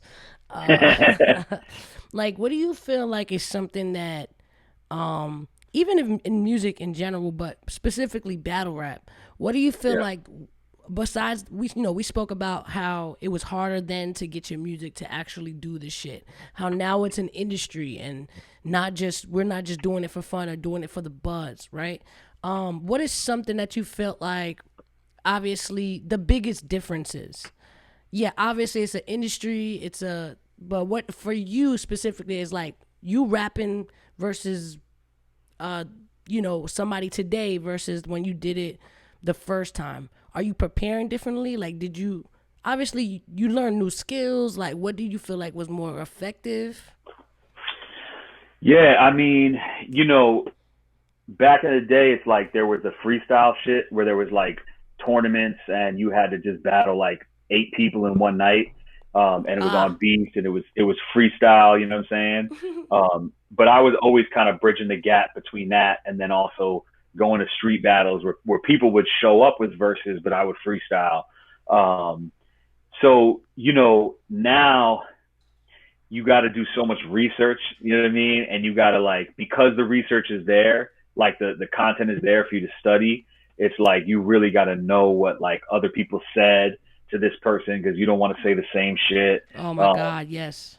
You know what I'm saying? Like, it's crazy. But at the same time, a lot of people say the same bars and like they think it's cool. They get away with it. You know what I mean? Which like to me was always crazy. Like they'll use the same schemes. They might put it together a different way, and they didn't see it might not be actually like they're actually biting off of this person, but they just don't know the history. You know what I'm saying? So like, for me personally, it's like a lot goes into it because so much has been said and so much has been done. It's hard to come up with something that's like elevates and is really creative and is different from how it was last time. You know what I mean? So for me personally, yeah, it's more work, man. It's a lot of work. Like it's a lot of work, especially because my mind and my life is in a lot of different places. And when I first like was in the street just battling whoever, I was just rap every fucking day. You know what I'm saying? It was like second nature to me. Like I couldn't turn it off in my mind, thinking of bars. Just writing a verse on your travel on a train. Like, yeah, you know what I'm saying? Like, when I was in school, when I was in college and high school, we were at the house party. Yo, who raps? You know what I'm saying? Like who's trying to rhyme? You want to battle? Cipher, like, yeah. That was it. It was like, the right amount of weed, the right amount of alcohol in me, right amount of girls around, right amount of my peoples around. Those were like the illest sessions of just like, you feel yourself leave your body and just be like, am I really rapping like this right now? Like what? Let's get it. Oh man, yeah. I used to be hyped too because most of the time, probably about 80% of the time, I was the only female there, right? So they always just like, oh shit, like she about to rap, and I used to be like, yeah. It's about to go down. Yeah. Fuck this cipher up. They'd be like, oh shit, and she's only 16. Oh my God, she's wilding on them. It's a surprise factor, man. That would be me with like only white kid, only white Jewish kid with glasses, like what? Yeah. Oh my God. But see, I think about that now, right? And before, when we were outside in front of ciphers, we used to want to fiend to rap in front of the camera. If there was a camera, we wanted to be in front of that shit. We was like, oh shit, they rapping over there. They got a camera out. I see lights. I'm running to the lights. Now I'm kind of like running away from the lights. Like, come on, Knowledge. Not right now, Knowledge. I know. I feel Like, kind of like I feel shitty about that I sometimes. do It feel used to shitty be like about it. I can't. You used to always have a verse on deck, like you know what I mean. You always dying to rap, and now I I'm feel the same way. Where I'd be like, "Yo, not now, man. right. Like, like get the Facts. camera out. I'm just Like, trying to kick bro, it." I just came Yeah, from work. Come yeah. on. Like Like, I'm not I'm trying just to talk trying to about this chill. right now. Yeah. So I Nah, get I it. know exactly what you mean. So I even like even the little like compared to industry artists, my fame is probably nothing or maybe a piece of that. But now I definitely relate to stars, how you don't want to be all in their face. So like if I saw Jay-Z or something, I probably wouldn't even say anything. I'd just be like, you're keep it moving. Yep. Like because I Yep. know everybody's Yeah. like, let me get on top of you. And it's kinda sucks. Hell yeah. Nah, I remember like I took a bunch of time off, and part of it was like I remember being at the movies, like at this movie theater that I grew up going to, and I was with like childhood friends, and like we were high as shit, just geeking out. You know what I mean? Like we got the same jokes from when we were 12, 13 years old. Like, oh, how I fucked your moms and this and that. Like just shit that you do with your like the only certain people that you could bug out with a certain way, and like no one else would get it. And I remember somebody like we were just tripping. Like we used to sneak into this movie theater, go see 3 movies in a row. So I'm just at home like a kid, and then somebody recognized me, and it would take me out of the zone where now I'm like, damn, like were those jokes corny, or like was this person just watching me when I was like with like loved ones, you know what I'm saying? And like I was really just like being candid, and I don't want to think like that. Like I don't want to think about. I want to be able to just be Be whatever, whatever, and yeah. not worry about someone else being like, oh, like you're so and so, or you whatever, you know what I'm saying? So like the fame can be a gift and a curse in certain ways, like and even with the competitive nature of shit, like I remember when blogs, like, being on like Nah Right and all those blogs was like the shit, and you could really get a career off that. And I used to check those blogs and be like just straight hating on people, because I would be like tight that they were getting love that I wasn't, you know what I'm saying? And so like to going back to like staying up late and taping the radio, for me to like then have such easy access to music and see a Kendrick Lamar before he really blew up, and be like, man, fuck this shit. They should show me love. Or like, there are so many people that I just would have died to hear when I was 16, 15, just fiending to hear about a new person that was iller than the last person, that was some underground shit that nobody heard of. And now I have access to all this stuff, and I'm like, fuck this shit. Like they should show me love. Right, You know what I mean? Like you gotta kind of, it can be tough, because when you're a kid, you know exactly how you want to rap. You don't think about the fans. You know what hip hop is to you. You know what you want to say, and you're so gung ho and confident. Like you said, you're just dying to jump on the camera and show the world who you are. And then once you start to see yourself through the eyes of other people, you start to make decisions based on that. Oh, what do they want from me? You know what I mean? And that's when I think sometimes you lose that kind of artistic North Star of like, no, this is me. Like, cause you have to teach the fans what they want sometimes, you know what I mean? Like every artist that came out was weird before they were popular. You know what I mean? You look at a Pharrell or a Kanye, or, Young Thug, and him playing with gender and wearing a dress, and ASAP Rocky, you know what I'm saying? Like everybody was a weirdo until it became popular. Like the same people that was hating on skinny jeans, you was wearing them the year after they came out. You know what I'm saying? So yeah, I think as an artist, it can be hard to balance the fame with still being tapped into like who you are, without trying to buy too much into what the fans want from you or like expect from you. You know what I mean? Facts. Shit. Fucking my Uber guy the other day recognized me, man. That happened to me one time. Man, I got a sports bra on. Right. I'm like, damn, this guy gonna be like, yo, I saw Ms.Fit's tits, bro. Right. Yo, fucking shout out to Ms.Fit. I'm like, damn, I'm gonna be on fucking Twitter tomorrow morning. But shout out to the Uber guy for not coming out. Didn't they get Math on a ride on a train? Math fell asleep on a train, and they some took a shit picture. Like that. Like, bro, I don't like. That I can't take the sucks. train. I Yeah. grew up taking the train, and Right, like I right. done smoked weed, got in fights, and got at pussy on the train. You know what I'm saying? Like, I can't Fact. just ride the train now. Like, Facts, come on, facts. man. It sucks, but hey, I mean, I think we do it for that too. You know what I'm saying? So, like you Totally. said, it's a Yeah. gift and a curse. You know what I mean?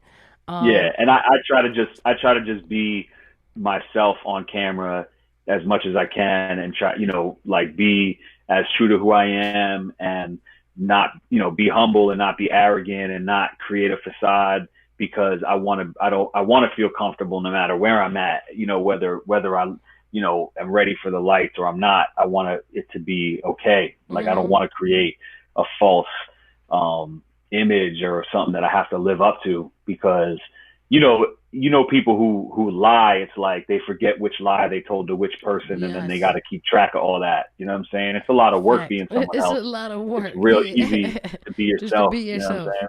Yeah. Facts, facts, facts, facts. I be trying to preach that all the time, man. I just be telling people, man, the problem is that most people, the people who most of the time when I see it, like we'll get followers, right? In the rap game, right? I forgot what it's called. There's a word for it. They call it something where you just take it and then do it again and keep doing it, and keep Mm, mimicking that oh, this is popping now. All right, let me do this now. And it happens a right. lot with music where it's like, oh, okay, cool. Like the trap, the Laffy Taffy shit, that's what people's doing. All right, let's do that. And then, oh, Right. let's do that. Let's do that. But I find it the most successful when the people that stick around are the ones who always do something for the first time, Right. or something for, because no matter how many dudes wear dresses, we're always gonna remember Young Thug for that shit. Totally. And be Yeah. like, Yeah. yo, Young Thug got people wearing dresses, man. What the fuck? Right. Right. But Right. but he was the first one to do it. You know what I mean? Right. So I always try to like in the back of my mind, even when I find myself falling into those things, because I will admit Yeah. sometimes I do. You know what I mean? Like Yeah. especially with music, and you're kind of, I've always rapped like really hard on music, like extremely, like Onyx, Wu-Tang, Right. fuck these bitches type shit. And then, Right. Right. they're like, yo, Fit, man, you gotta pipe down, man. Like, it's not that, it's not that crazy. But I started exploring with other sounds. Some sounds I loved, and then sometimes I was just kind of like, well, all right, this is totally not who I am. I'm not doing Right. this. Right. Um, No, 'cause- but it's appealing. It seems like it's attractive. It right. calls you. Yeah, it's like you hear people with the auto tune or whatever it is. It's like, damn, like that shit is That shit is popping. Like, I want fire. that. Yeah, I want that. You know what I mean? Yeah, but I think it's okay to try those things. Yeah, Like, yeah. I think part of being a good artist is being a good editor. You know what I mean? Mm, And like, we got to throw paint at the wall and just see what works, and then you got to know like which, not every painting has to come out, be yeah. released. You know what I mean? You got to just. So I think it's dope that you tried that, and walk down that path and be like, Didn't work. I'm not into Yeah. this neighborhood. You know what Right, I right, mean? right. Yeah, like, that's But dope to there were explore some that. things that had the opposite effect. You know what I mean? Like, oh, you know what I mean? I think like even now, it's harder for me to make music now more than ever, and only because when I work with producers, they automatically assume that I want a specific sound because I battle rap. Mm, mm, God, I hate it. Right? They'll be like, "Yeah, this your type of shit," and I'm like, "No, it's not. Like, I don't want to right, rap on this shit. Like, this is right, like crazy. I don't feel like that right now. I don't want right, to cock it back and blow. Like, right. Yeah, let's yeah, let's settle it down. Like, I'm feeling happy. I'm feeling in a right, enjoying mood. Like, I want a different beat. So I think battle rappers too, in a sense, get typecasted in that way too. Like, all right, cool. You're a battle rapper. This is kind of like what you're supposed to do. Um, and I just think it's super dope when you just don't do those things. I just like just don't. yeah. I agree. Yeah, yeah. But And you might have different fans for the music than you have for the battles too. You know what I yeah, mean? It's like some people are gonna come with you to the music, and some people won't, and that's fine. You know what I mean? Like, it's not going to be for everybody, but again, if it's for you, then it's going to work. You know what I mm-hmm. mean? And the people, they say, like, I forget who it is, Jim Rohn again, Prophet, battle rapper from Philly, put me on to these motivational speakers and shit. And this dude, Jim Rohn, he was like, yo, like, I used to want to try to correct the world and be like, yo, why are these people being critical? Like, why is there so much hate? Like, why are they laughing at this? And he's like, I realized, like, I want liars to not lie. They're liars. Like, I want the haters to not hate. Like, True. the haters, that's what they do. That's their job. Like, I want the laughers to not laugh. Like, that's what they do. Like, the people who are going to be against you that's their job, is to be against some shit. You know what I'm saying? So like, you can't convince those people and reach those people. You just have to reach the people that are meant to hear your music and are meant to vibe with you. You know what I mean? And I think, like, again, going back to the, like, stepping outside of your comfort zone and knowing how to take your talent and morph it into something else. You know, you talking about being 15, 16 and being so hungry, you know exactly how to put that into words because you spent your whole life getting to that point. But then all of a sudden you're like, damn, like, okay, I'm making money podcasting. Like, people care about my opinion. Maybe I'm not angry no more. Some of the struggles that, like, defined me and drove me, I don't have those struggles.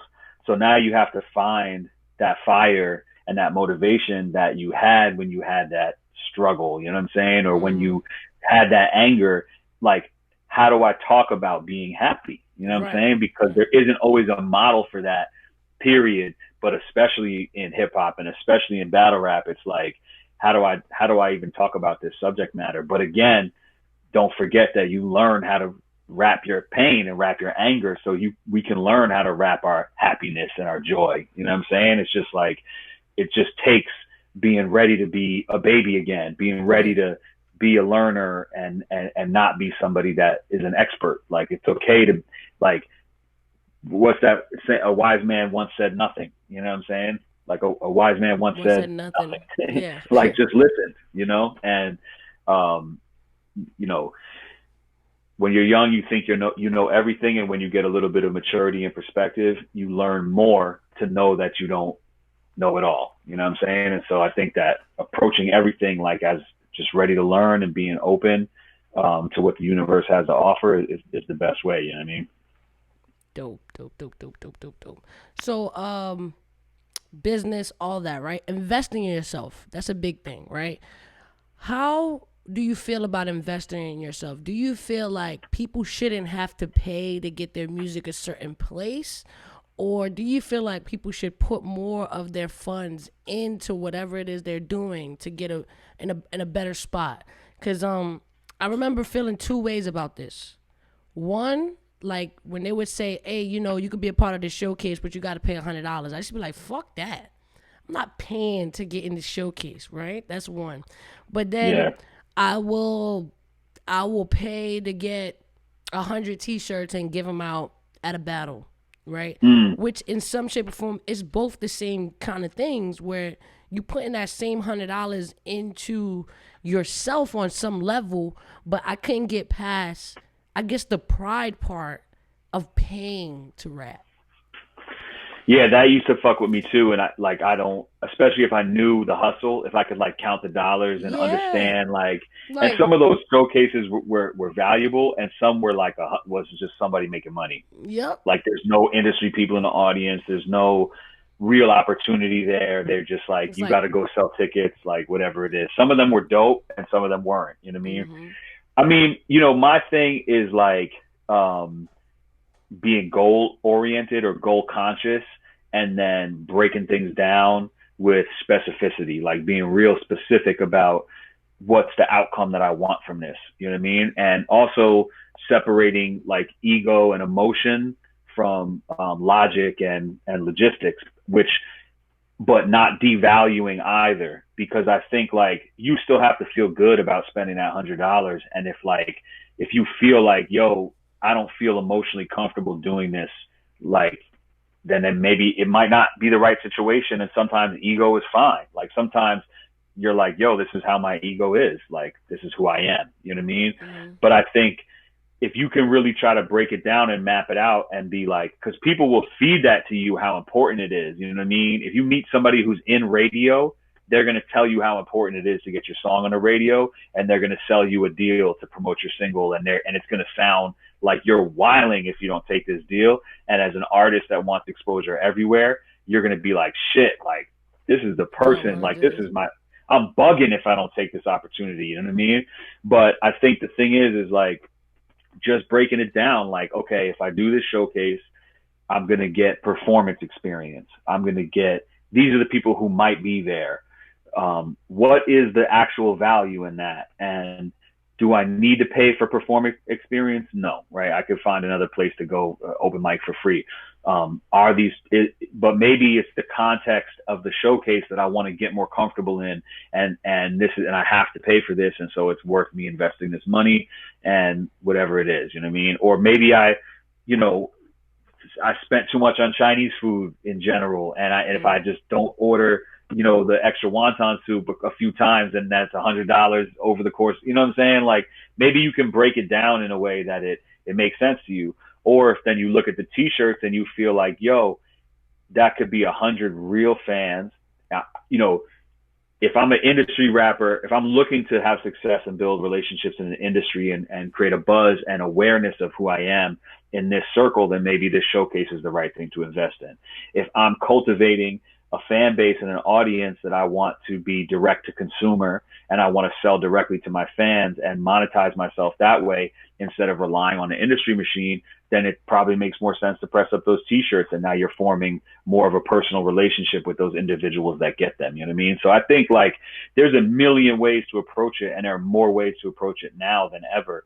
And like, you could pay X amount of money to have your video on World Star or whatever it is, right. Or you could buy a camera, you know what I mean? And then you could shoot 1,000 videos with that same amount of money that you can create a buzz and have a direct relationship with your fans. And again, I'm not necessarily saying that World Star ain't the move, but it's just about understanding and getting as specific as possible about your goals. You know what I mean? I think like, specificity and really looking at the outcome and the goal of each action is the best way to approach it, because what's good for someone else may not be good for you. But if you can really map it out and be like, okay, this is what I'm trying to achieve, and understand what you're going for and what the money you're investing in yourself is about, then I feel like that's the best way to sort through decisions. Because people get hung up like, should I do this? Should I do that? Or people get caught in anxiety, like, stressing about something, but you never really think about the outcome. Like I find most of the time you'd be like, damn, what if this happens? Like shit's going to be whack. And like, people would be like, well, what's going to happen? And it's like, literally your answer is like, it's going to be fucking it's gonna be mad. Yeah. It's like, that's mad. And like, that's not specific, but you might be like, well, I'm going to be late with my rent if I do this. And, maybe your landlord charges $50 late fee, and that'll buy you an extra 2 weeks to pay, and you can handle that $50 late fee. Maybe you don't have to stress it. You know what I'm saying? So I think like in any situation, especially decisions that have emotions involved, the more specific you can get, because a lot of times we stress more worrying about the outcome than we would if the worst possible scenario happened. You know what I'm saying? Because like sometimes the worst case scenario is not that bad. So I know that's a little separate, but just saying like, get specific about the goal that you want. And that'll help you make your decision where you need to invest those funds, because you're going to get the outcome, figure out the outcome you want, you know what I mean? Because you're going to get the outcome based on that action. Right. Because, obviously, there's people that pay to battle rap now, right? They'll pay the artists, like Iron, I'm giving you $10K to battle me. You know what I mean? Right. And I don't always necessarily think that's the greatest idea. Because somebody, I forgot who told me, but somebody in the industry told me, and this probably was bad advice, don't know, but I kind of saw it to be good advice. The way he told me, you always want to have genuine relationships, because they'll remember you more. And I was like, that's not necessarily true, because a lot of people meet from business transactions, you know what I'm saying? Sure. So then they gave me a situation, and it was like, yo, Fit, so if you met somebody in the studio, you loved them, they were vibing, they were cool people, you like them as a person, and they asked you to do a drop on their video stream. You know what I'm saying? Cool. And then there's a guy who hits you up on Instagram and paid for you to do a drop.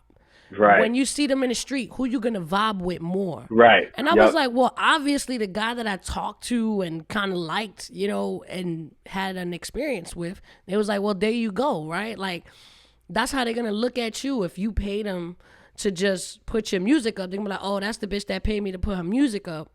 Right. So not saying that it's bad to pay people for things, because I believe that has merit. But definitely. I do think along with the payment should be interaction. And I think that's the part where people lack, especially in a place now where it's like all media, where you could just cash at me something. I don't even have to see you personally. So right. So I think it's like, all right, cool. If you're going to pay me for promotion, that makes sense because other people will see your shit. But I think it's more important to have a conversation with the person. Try to let them know, yo, this is where I'm trying to go. This is where I am now. Like, why do I like you? Why am I reaching out to you for promotion? I like you because you did great in this battle. Yep. Don't lose the interaction part of it. Because that's important. I think that's what people will remember you for in the long run. Because I think definitely more people that kind of that stood out to me was the people that kind of really like gave me something to remember from it. Yeah.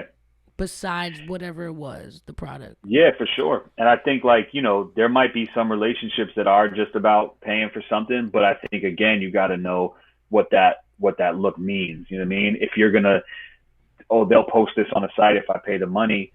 How are you going to use that to leverage another opportunity? You know what I mean? Like you want to add value, you know what I mean? And have the value you're adding not just be monetary, and sometimes adding value can be asking somebody for advice because people like to feel good about what they have to say. You know what I mean? So like for me, when I used to go around like asking, I would get recognized like by rappers I was fans of, and I would be like, damn, like I want to get this person on a track. Mm-hmm. When I would be direct like that and be like, damn, ask for something out the gate, it would always be a little like kind of awkward.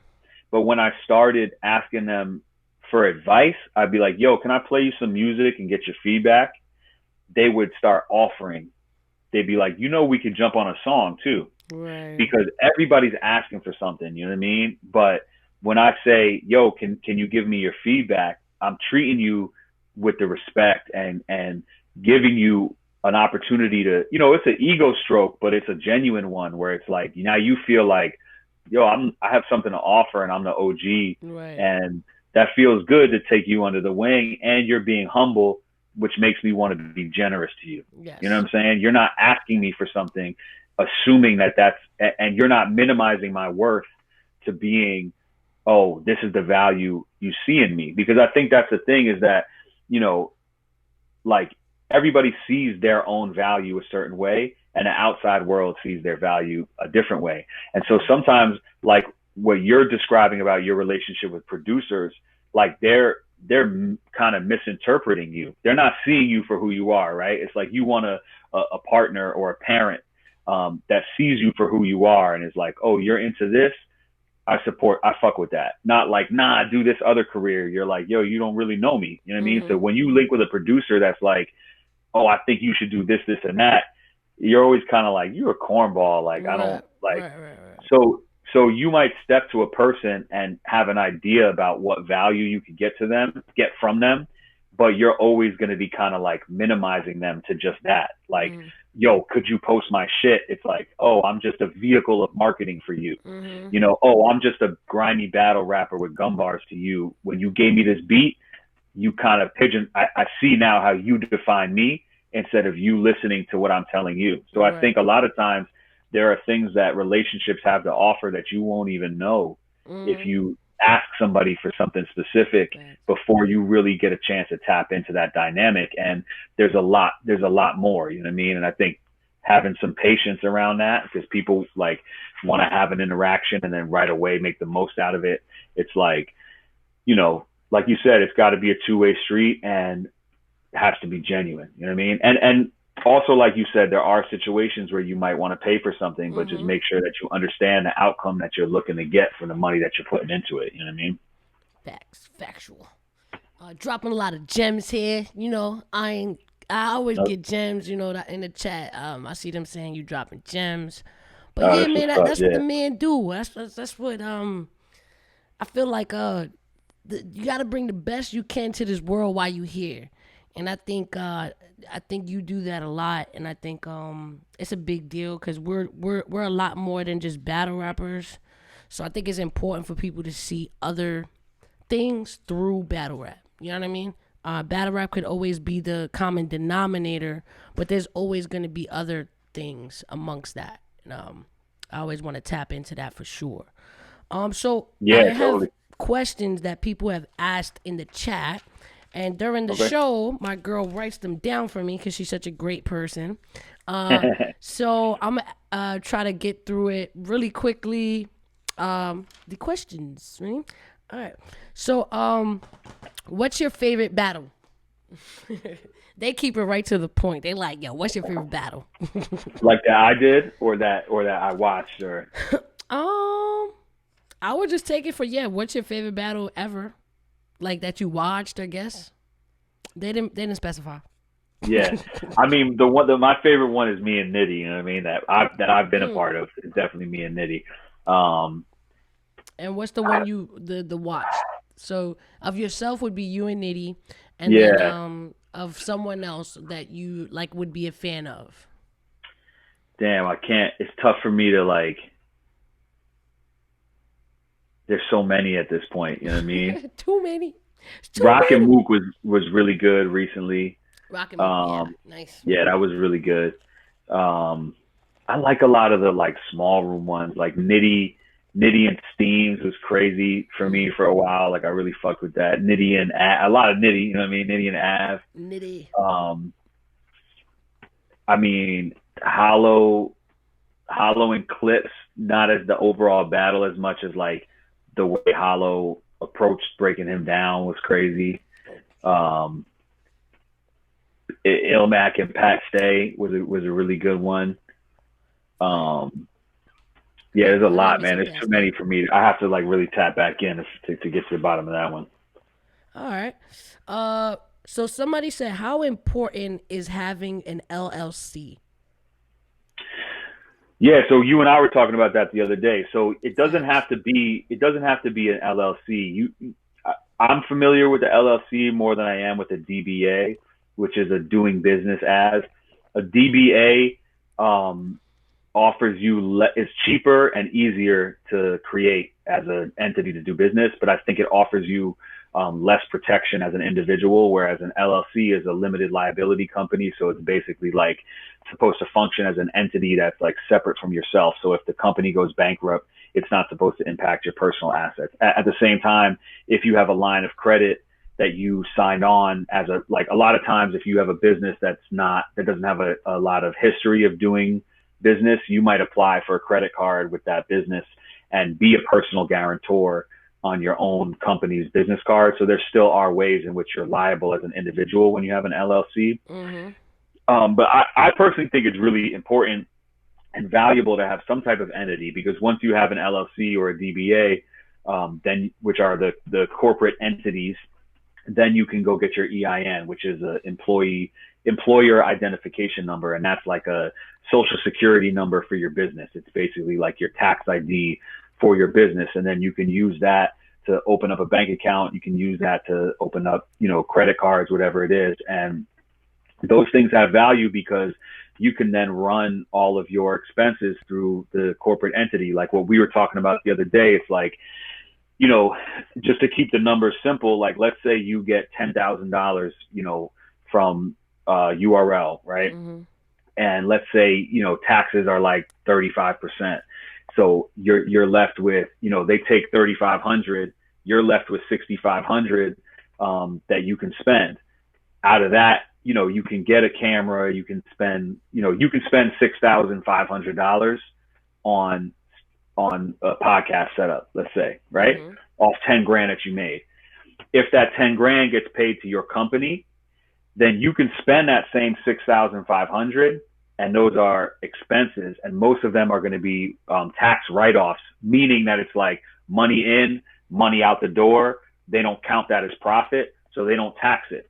Right. So now you bought $6,500 worth of studio equipment or videography equipment, and you still have that $3,500 left over as profit.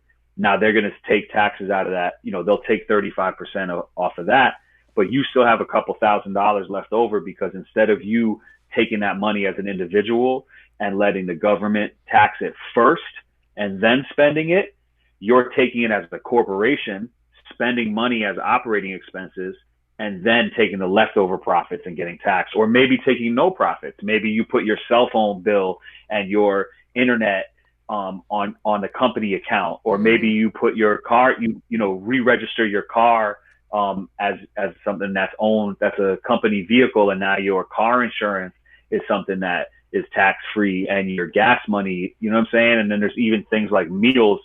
I think meals are like 50%. It depends on if it's like a staff meal where you're paying for employees to eat, or if it's like an entertainment and marketing, like a networking type meal where you're taking a client out to dinner. Mm-hmm. Those have different degrees to which you could actually write them off. But I think pretty much all battle rappers that are making any kind of significant money from battle rap would benefit, or all media personalities, whatever it is, would really benefit from having a DBA or an LLC and funneling their expenses through that, because you'll save a lot of the money that you're earning. It's not always just about earning more money. A lot of it is about retaining the money that you're already earning, you know what I mean? And keeping those expenses separate. I'm not an attorney. I'm not a, tax professional. So definitely don't, do your own research, but for sure, look into a LLC, the difference between an LLC and a DBA, what it takes to get an EIN, or they might call it a FEIN, a federal employer identification number, and then using that to set up a bank account and getting some type of simple accounting software, or learning how to use Excel and just like track the expenses. So it's like, if you know that you're going to spend X amount of money on your cell phone, like your cell phone, the internet, gas money, any equipment that you buy, like all of that stuff can be something that the company buys and the company owns, so that you don't get taxed on that money.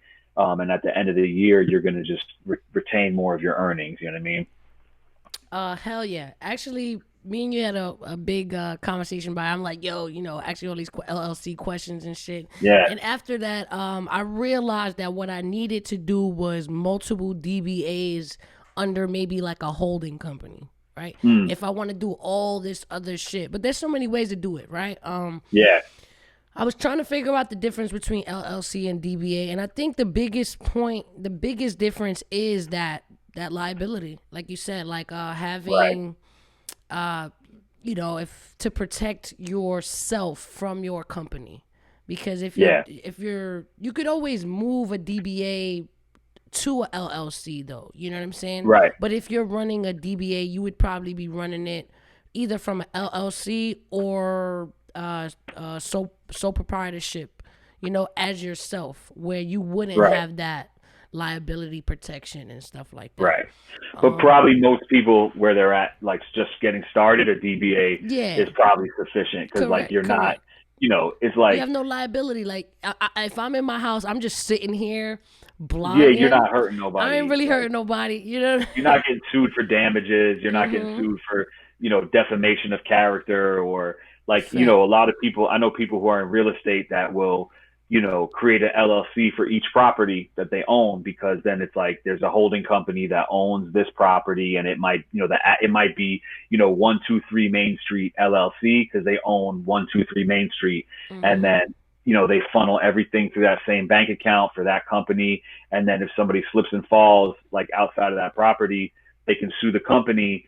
And this is the thing, is they can sue you also. They can sue you, but like that's a different suit.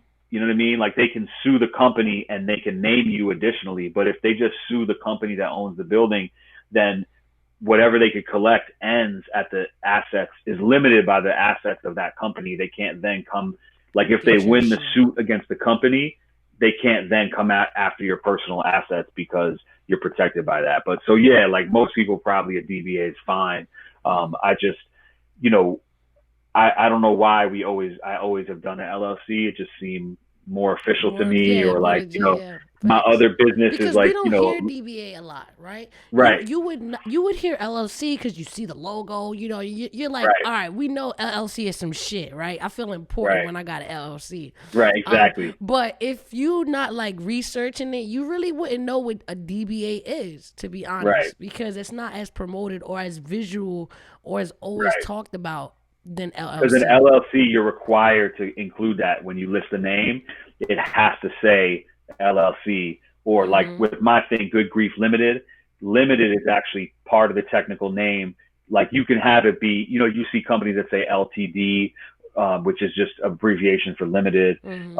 LLC, like, so you're required to say that so that people know what kind of entity they're dealing with. You know what I Mm-hmm. mean? So that's why you see LLC On all the everything, time, yeah. because legally when you print the name of the business, you have to have LLC on it, you know. But yeah, most entertainers, you know, especially just getting started or like not, you know, getting their foot wet with the business, like it's much less expensive to do a DBA. And I think there's a lot less requirements in terms of like filing taxes and filing different, you know, membership paperwork. And yeah, so everybody should do their own research, but I would imagine that DBA would suffice for most people for sure.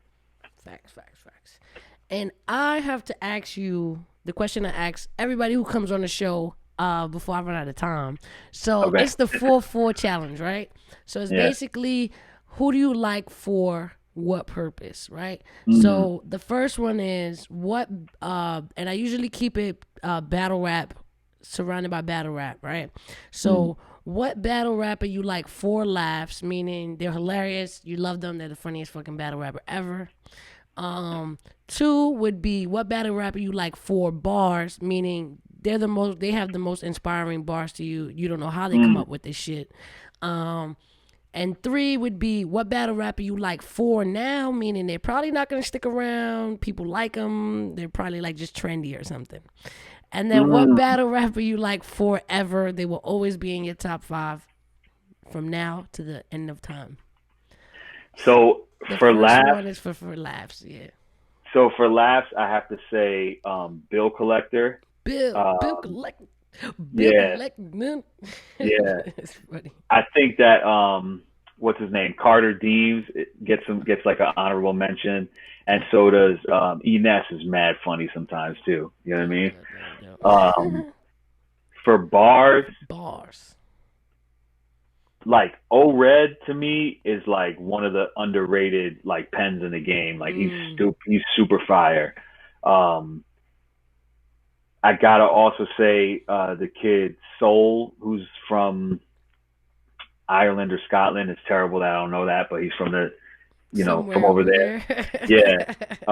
Mad Flex is another kid who's ill, and then I really fuck with Jonai. Like Jonai was super fire, and some of his shit was just crazy. Gotcha. Um, Trendy, I don't really know. I'm not like tapped in enough to really know like where the trend is at. But you know, probably one of these baby twerks. You know what I mean? There's a lot of Baby, a lot of baby twerks. little baby twerks running around that ain't. Yeah, exactly. A lot of people with real strong, you know, toilet flushing, shaky handle. Uh, you know what I'm saying? Marionette battle Get rap it. style.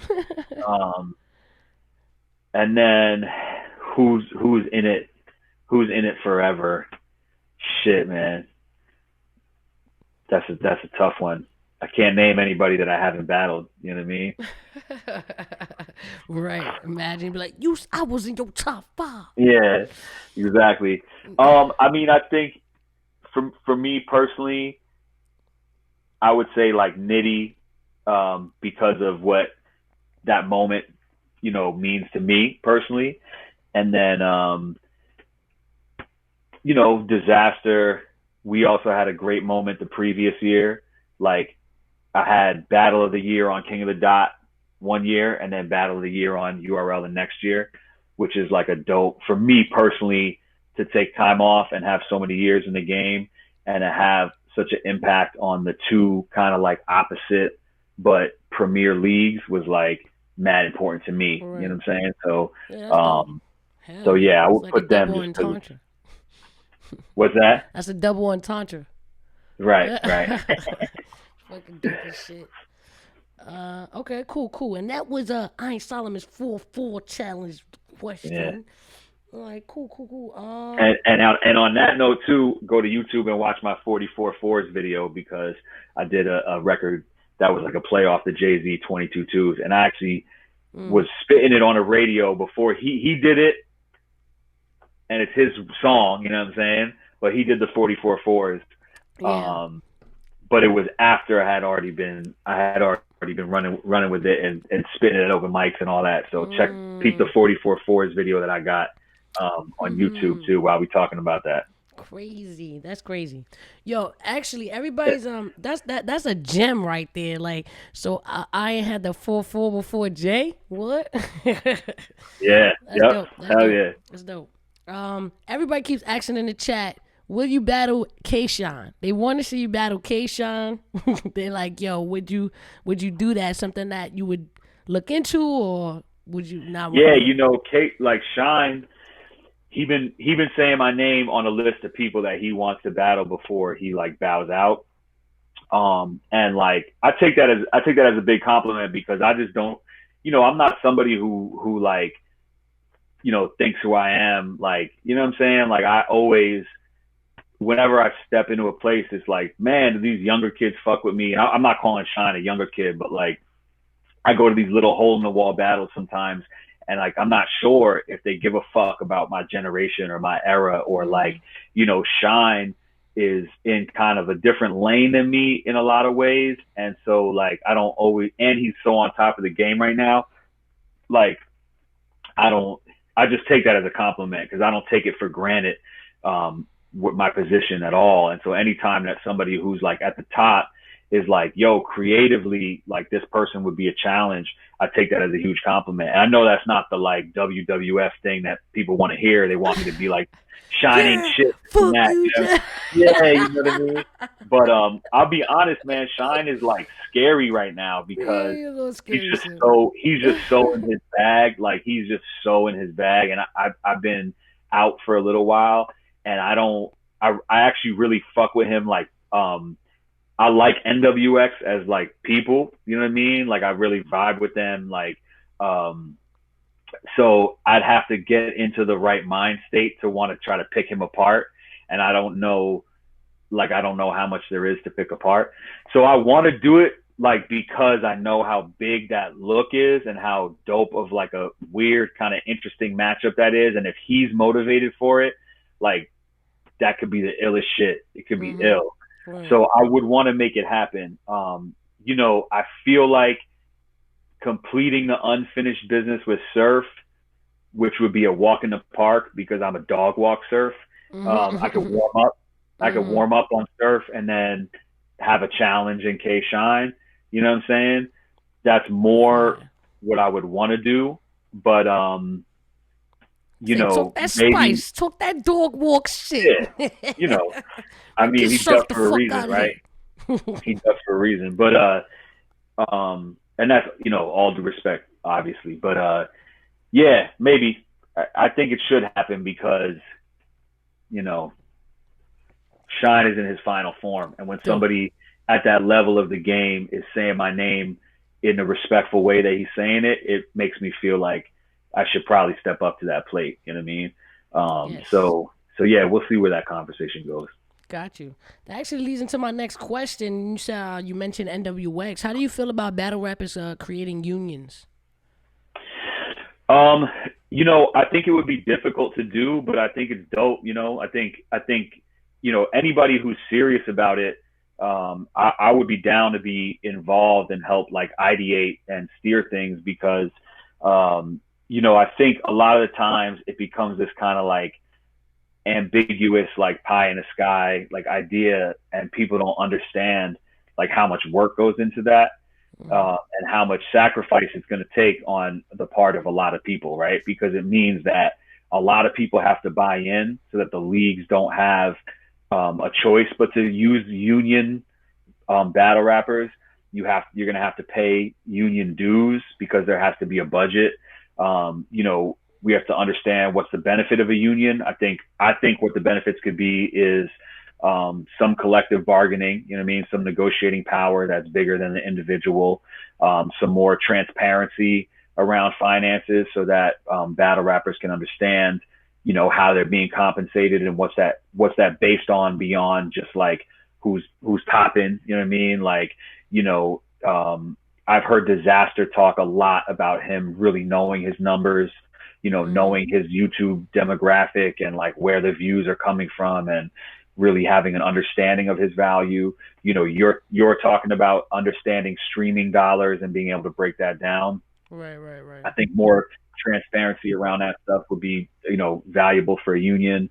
I think benefits, retirement packages and healthcare, that stuff would be valuable for union, but it really takes somebody running all of that because it's a pain in the ass. It's a bitch to run that I shit. think they're working their way to something like that. I think that's the ultimate goal to get to get battle rappers like healthcare, 401ks and shit like that. Because it should be no reason why Twerk gets into a car accident and Right. we're seeing GoFundMe's. You know what I mean? It should be Right. we should have some kind of, but I think it will get there if we just continue to create progress and make it continue to build this industry. You know what I mean? Continue to contribute to it. I think it will get there eventually. I think it's just And it takes we time. need people who are passionate about that piece of it. You know what I mean? It's a lot. It's a lot of work to run things like that. And like I'm down to be involved.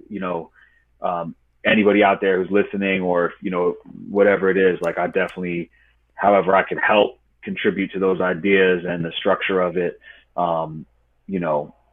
it would be dope. I think I think we could get there. And I think definitely, like you said, like it's crazy to think that, people don't have healthcare or people don't have their medical. Right. I think that's a problem in our country personally, In period. general, period. Yeah. Period. Not just in battle rap, for sure. Yeah, like so much we spend, trillions of dollars to go to other countries and kill people.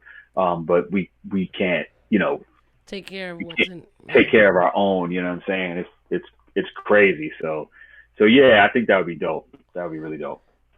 Speaking of unions, what do you think about battle rap groups? And them having like their own battle rap teams and shit. Like nobody, like if you're NWX, you're not gonna battle that team and that team and that team. What do you think about that? Do you think it's cool, or do you think it's like an excuse to not battle each other, or like shit like that? I don't totally understand it, to be honest. Like just because I don't come from like, you know what I mean? Like, I don't really know what it is because I'm not a part of one. Like if it's people that are motivating each other, putting pressure on each other to write and be professional, to, educating each other on how to get money, how to negotiate, then I think it's dope and it can be valuable. We've seen a lot of kind of weird drama with crews or like I'm no longer part of this group. It's like I don't even know what that meant. Yeah, like you're not going to be on the next album. Like there was no first album. You know what I'm saying? Like, so I'm not hanging out with these people anymore. Yeah, battle rap is weird because like even socially, it's like, I'm an open book. I'm not into small talk. I like to, get personal real quick. And, I like to talk about real, I like big talk. So like, but at the same time, when you be hanging out at events, it's like, you don't know who's trying to keep, who's being friendly because they trying to catch you slipping. And then they're going to tell this to somebody else and it's going to show up in a bar. So there's some kind of just weird shit that be going on in battle rap, period, that I don't relate to or vibe with because I'm not that way. You know what I mean? So I'm not calling groups weird. I'm just saying like, I think it's cool. I don't totally understand it. You know what I mean? Because maybe that's just that's old head shit. But yeah, like I'm not a part of this group. It's like, I don't really know what you being a part of that group meant in the first place. So I don't really know what you not being a part of that group means. And I think, one thing is like, I've been in situations where there's certain people that I fuck with, but then when I'm battling, if they're in the same crew as the person that I'm battling, they're now me mugging me on the other side and not responding to my bars. And like that type of shit's also kind of weird. Yeah, And it like, is. yo, like just let my bars be, you know what I mean? Like don't skew the battle. Like sometimes it's like you put muscle behind a person and it could skew the battle, which I think is corny. You know what I mean? Like it's like me not, cause I'm dolo. Like I've never been crewed up in battle rap. You know what I'm saying? So like me losing or winning a battle based on who my crew is, like ain't it for sure. Yeah, You know what I'm saying? it's weird sometimes. You know what I'm saying? Because especially in the small rooms, right? So if you battle an NWX person in a small room, it's like 20. It's like 12 of them, and it's like one of you. So it's like, all right, cool. You positively have 12 reactions coming from that direction. Doesn't matter if it's good or not. Right. Good or not, it's gonna be like, woo! It's like, what? What the fuck is happening? The weirdest shit I've ever experienced was like, I've always saw Cortez's relationship with Shine to be good, right? I never thought there was like an issue. But when he was battling Top, he's like, yeah, Top, kill him. And I'm just like, whoa. Right. What the fuck That's happened? exactly what I mean. Like what that. The fuck? Hey, Shine, are you good, man? Yeah. What the fuck? So that shit is kind of weird. You know what I mean? So I see that a lot. And I'm only saying NWX because they're like the most popular crew, obviously, that's made within battle rap. You know what I'm saying? Obviously, I come with a crew, Murder Ave, but I feel like I came into it with that. You know what I'm saying? It wasn't like something we formulated in the battle rap culture. It was no. I mean, that was like, it's Myrtle Ave. Right. Like, it's where I'm from. Neighborhood shit. Correct. Yeah. I didn't think that to be the same. But I would never do that. And most of the time, although, you know, we have relationships in battle rap, for me, it's still a competition, right? I still want to be the best person. I don't want to be the wackest person in a group. Like I hate that. Like it's like, yeah, you know, I'm in this group, but like he's like the main person, like he's like the best battle rapper. And I just think battle rap culture is a competitive competition in my eyes. And I feel like I'm never really gonna want to take a back seat to another battle rapper, if that makes definitely. sense. Yeah, I've thought about that because I've thought about it because there's people, you know, like Team Hami is like mad people that I really fuck with. You know what I mean? Just One, Poison Pen, Money Bags, you know, PH, rest in peace. Jay Arch, rest in peace. Sean Price, R.I.P. You know, these are all people that I fuck with personally. XL, I really rock with. You know, so like Nikaya, you know what I'm saying? So like, but then it's like it doesn't line up for me. I don't totally get it. You know what I'm saying? And same thing with NWX. Like I said, like shout to them. I just seen an interview with DNA. He's like on some super mature grown man shit right now. Like the stuff that he's talking about, I really rock with. I really rock with Shine. You know, T Top, Flea, Rain. Like I fuck with all of them. I just don't. It's just not my. I'm just an old head. Not your cup of tea, man. Not your cup of tea. Yeah, it's not my cup of tea either, man. I'm here. I'm not trying to join no groups and no no power groups or whatever. But it's cool if it works for you. It works for you. You know what I'm saying? Totally. Cool. Yeah, whatever. But the battle that you would take next would probably be Surf, I assume, right? If Surf was like, yo, I want this smoke, you would come out today. That's just the easiest one for me. You know what I'm saying? Like that, and I'm not even shitting on Surf because I think that it would be fire. I just think that like it would be a win-win. You know, we were 3 weeks away from battling, like, so I have bars that like I don't have rounds finished at all, but I know that if I go back into the pad, like there's something for me to go off. You know what I mean? Like Shine, I'd be starting from scratch. I'd have to find the venom in my heart for him. You know what I'm saying? I also want to come back. Like, you know, when I came back after taking 4 years off, originally I came back and battled Daylight. And the reason I specifically chose Daylight was because there isn't a narrative there that was going to be like polarizing, where people were going to be like, oh, Daylight finished Solomon, he should have never come back. It was kind of so left field that it was just interesting and like was just going to be dope, period. I didn't want to come back and battle Disaster right away, where there's fans that are like rooting for me to kill him or him to kill me, and there's this storyline and this narrative and this history, and like to step back in the ring, like I personally want something that I know is going to go well and just be dope. You know what I mean? And I really feel like Shine is so dangerous, and I don't have the venom. Like I'd have to tap into the motivation to put myself in that type of danger where I'm like scared of it, to be honest. You know what I'm saying? Or I'm just like, I don't want to go through that emotional pain of having to get to be good enough to step in there with him, because it's going to be a lot of work. You know what I'm saying? With Surf, he's a big name. I already was halfway there. Like, I know he can't fuck with me, but I also know that he's going to come and be incredible, and his fans are going to super fuck with it. And it's just going to be a dope look. Like, it's a win-win no matter what. Like, Shine is just dangerous. And so it's like, I'm really signing up for something really dangerous. Right. With ring rust on me. You know what I'm saying? Which should probably be like a second battle, not a first.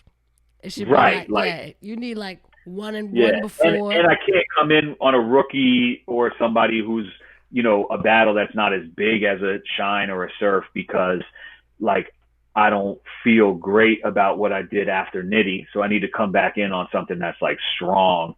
And you know, because there's tons of guys that I really want to get in the ring with that are like people you'd be surprised. You know what I'm saying? Like shit that's not big names. Like I want to do a whole tour of like the fucking iBattle and you know what I'm saying? The Coliseum. Like I love all that shit. Like I want to get in there in those rooms. Like I love that shit. You know what I'm saying? Okay. So I want to do that. I just can't do it next, because it's not always about just battle. It's also about the storyline and the narrative, and you have to create the roller coaster for the fans. You know what I'm saying? And for me, I just know from the storyline perspective, I got to get in there with a big name next, a big platform, like a high visibility battle. That's a win-win. You know what I'm saying? That's like, it's got to go well. And that's just where that has to be my re-entry. You know what I mean? And so I could get there probably for Shine, but it's just going to be more painful. You know what I'm saying? Right. More work. Yeah, because there's those battles. There's those battles that I feel like, all right, cool, I could get in it by writing 3 rounds. And then there's those battles that I'd be like, all right, I have to write 3 rounds, but this got to be untouched 3 rounds, no filler. I got to go through these shits like 8 times to take out every piece of filler until it's perfect. And sometimes you don't always got the energy nor the time to do that shit. Especially running your own business like you do. You know what I mean? That's not fucking easy. It's barely easy to keep a 9 to 5 where you clock in and clock out. Let alone running your own establishment. You know what I'm saying? So you never clock out of. You know what I'm saying? You never clock out. Ever. A child on virtual kindergarten in my God. quarantine. You know what I'm saying? That shit sucks, bro. I've been doing it for my nephew, and I'm like, yo, this is different. You know what I mean? It's very different. Like, so now, how old is your son? 6. He's about to be 6. My son. Yeah. 6. So at least it's not algebra and shit. Like shit. Yeah, like the work, but you know what? He'll be like, this is fucking easy, and he don't want to do it. But then it's like they do it a certain way, so he'll fall behind because he's just like he knows the math, but he don't know how they're doing the math. You know what I'm saying? And and it's just crazy. You try to get the kids off of TV and go play outside, and now it's like stay on a computer, like the first half of the day, I got to get them to stay on a screen, and the second half of the day, I got to try to keep them off the screen. You know what I mean? Because like school ends at noon, and then it's like daddy daycare. You know what I mean? I'm a human jungle gym. Like he just wild and he wants to fight and wrestle, and I'm just like, that's a whole different bag, man. That's like a whole different challenge, man. It's like after you survive the streets, like you have kids, and then it's like, holy shit, this is different, man. Like, Yeah. this is a whole different bag, man. Yeah, But kids challenge. yo, why is everybody asking what Nunu do? Oh, it's because I had to what is that? nitty battle. Yeah, it was like I could even explain in detail what Oh, Nunu what does. Nunu do? Right? Yeah, yeah. I'll be honest, yo, I feel bad about Yo, that bar because I like just remember that. yeah, like the reason I said that is like because there's so many bars that people were saying are like we don't even know We what don't Nunu. know what Nunu do, right? So it was like me. I hadn't been on Smack I hadn't been on URL in years, Right. and it was me being like, yo, I'm in touch, I'm in tune with this running joke that people got, Yeah. and I'm flipping it In an opposite. opposite way, yeah. Right. You know what I'm saying? But I feel bad because I think that, mad stage, mad dudes stand on stage with Smack and nobody questions what they do or what they're right. Hold up. Wait, you breaking up. You can't know? Now you breaking up. Yeah. Oh, you can hear me? I hear you. You coming back. Yeah, You my coming headphones. back. My headphones. All right, there we go. Yeah, like so many like dudes can stand on stage. Yeah, you got me. I think I got you. Let me. Yeah, like dudes stand on stage with Smack. Dudes stand on stage with Smack and nobody questions why they're there, right? But then you have a pretty female that stands on stage and now it's like, what the fuck is she even doing there? You know what I'm saying? So like, as much as that was like a room shaker and it was a fire bar, it's also like, I feel bad playing into the narrative of like devaluing what a woman contributes, like just because she's a female, you know what I'm saying? And I know that Nunu is behind the scenes ideating, identifying talent, helping produce the shows, being present at the shows to help make sure everything goes right. You know what I'm saying? So like Nunu does bring a lot of value, and I do feel bad and kind of I've apologized to her, but I apologize again because I just feel like women get devalued in that way, and like just because she's dress in a certain way and she's a female doesn't mean that we should assume that she's useless on the stage when you see plenty of dudes up there that you don't know what they do and you assume that they're adding value. You know what I mean? So, right.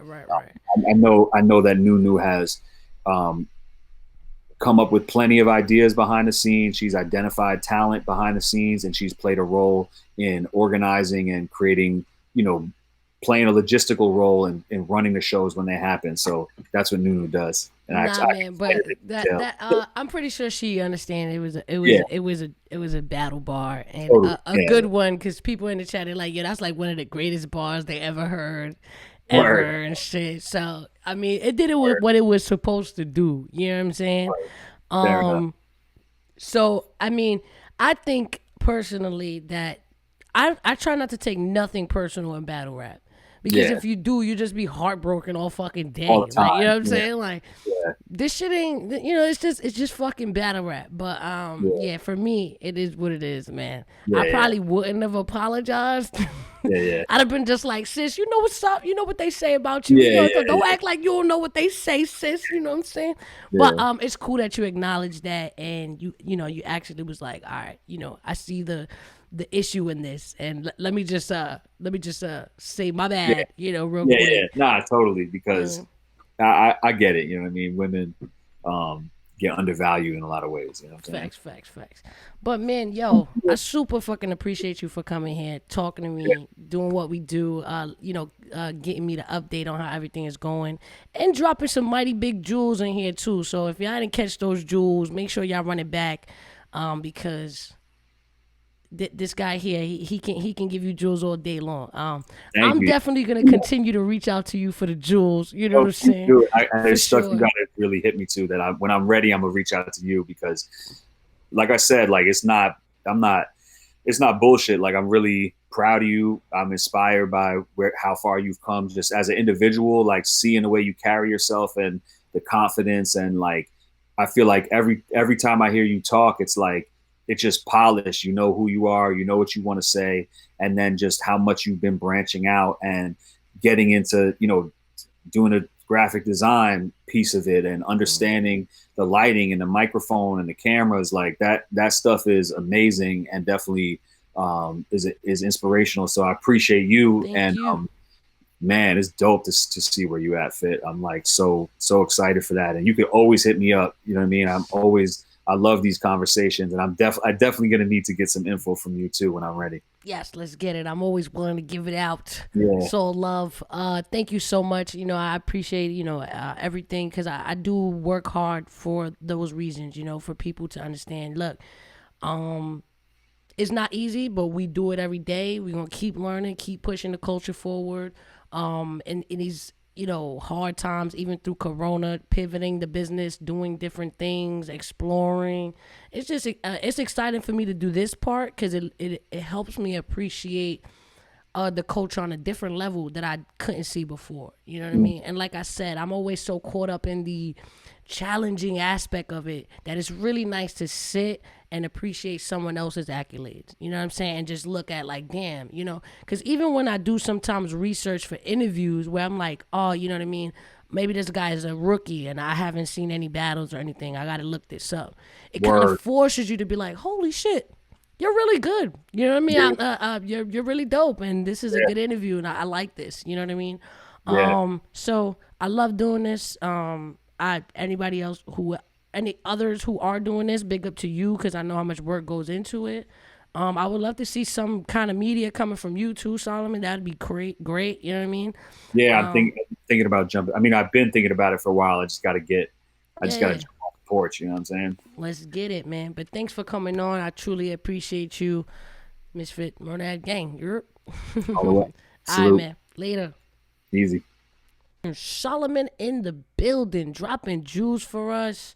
Letting us know, the ins and outs on, how you can get your joint on a business and make money from being a battle rapper. Let us know, when he would be coming back in the game. If so, some of his best battles, his 4-4 challenge, you know what I'm saying? It's good to see, other battle rappers, what they think is dope, what they think is funny. It's always good to get insight on that. Thanks for everybody in the chat for, always giving questions and always being supportive and, always interacting. For real, Prop Gang. Got to shout out the Prop Gang. Throw some love in the Prop Gang for everybody's down with the Prop Gang. Said, Ms.Fit, can I direct message you on caffeine about business inquiries? Yes, man, this is my dumb advice, man. I try to do small segments on different topics. You know what I mean? I released one for members only on Faking It Till You Make It. But I'm dropping that out to everybody. It should be tomorrow in the morning, 9 a.m. We always got to show love to the Prop Gang in the motherfucking building. Show love with the props. We ain't do a Prop Gang all day. Let's make up for it, y'all. I need these props in the chat. Let's go. Let's get it. Props for the dope interview. Props for Iron Solomon. Props for the battle rap culture. Props for fucking caffeine. New platforms bring new money. Props for podcasting. Props for you guys in the chit at. Showing love the Brooklyn way. You know what I'm saying? Yes, my lady Lizzie is in the chat heavy. I appreciate you, beloved, for all the love. Thanks, not Solomon. This is my Prop Game song. This is nasty hoes.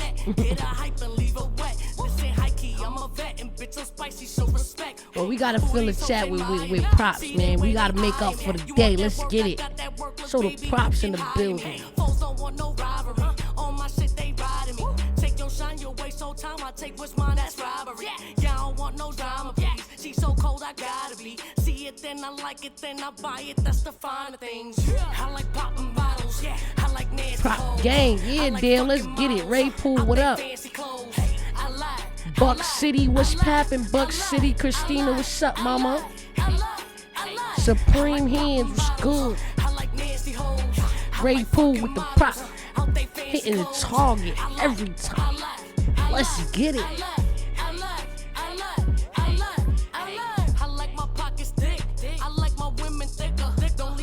girl at home, I like it when you bring her with you. King Love. Mingle with you. I can spend some singles with you. Come and take a flick with fish so you can see the bigger picture. Bigger figures everywhere I go. I gotta sip the liquor with a hitter just in case a chicken hair's feeling better. Time for that. I ain't got no time for that.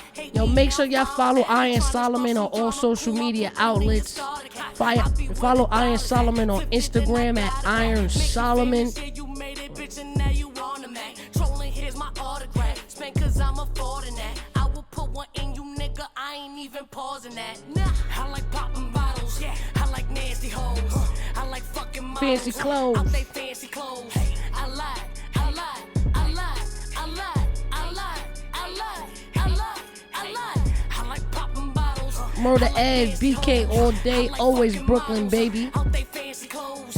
I lied. I lied. I lied. I lied. I lied. I lied.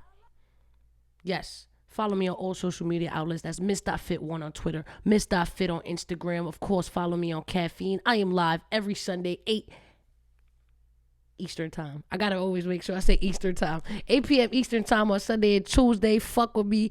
If y'all fuck with the fit, make sure y'all catch the lives. Yes, man, I'm battle rap. The battle rap Angie Martinez. You know, I called myself that one time, so now I know it's real. Battle rap Angie Martinez in the motherfucking building. So you think say cakewalk. That's gonna be the promo clip, Iron. Yo, you know surf is cakewalk. That's gonna be the clip. That's the promo clip. Yo, man, but okay, Bushwick in here. Shout out to Bushwick, man. I got a lot of homies in Bushwick. But yo, yes, follow me on everything. Of course, subscribe to my YouTube. If you didn't catch the live, you could catch the episode on YouTube. It usually comes out the day before, a couple days after. You know what I mean? Depends on how I'm feeling. But if you subscribe to the YouTube and sign up for the notifications, you'll always know when I'm dropping content. But yeah, thank y'all for always holding me down. It's Ms.Fit, Murder Ave Gang, and I like to end it off with, ain't none of these bitches want smoke with me. You heard? Murder Ave Gang, we in the building, always and forever. To the tippy top, to the tippy top. It's Ms.Fit, Murder Ave Gang. This is my number advice. Bow, let's get it.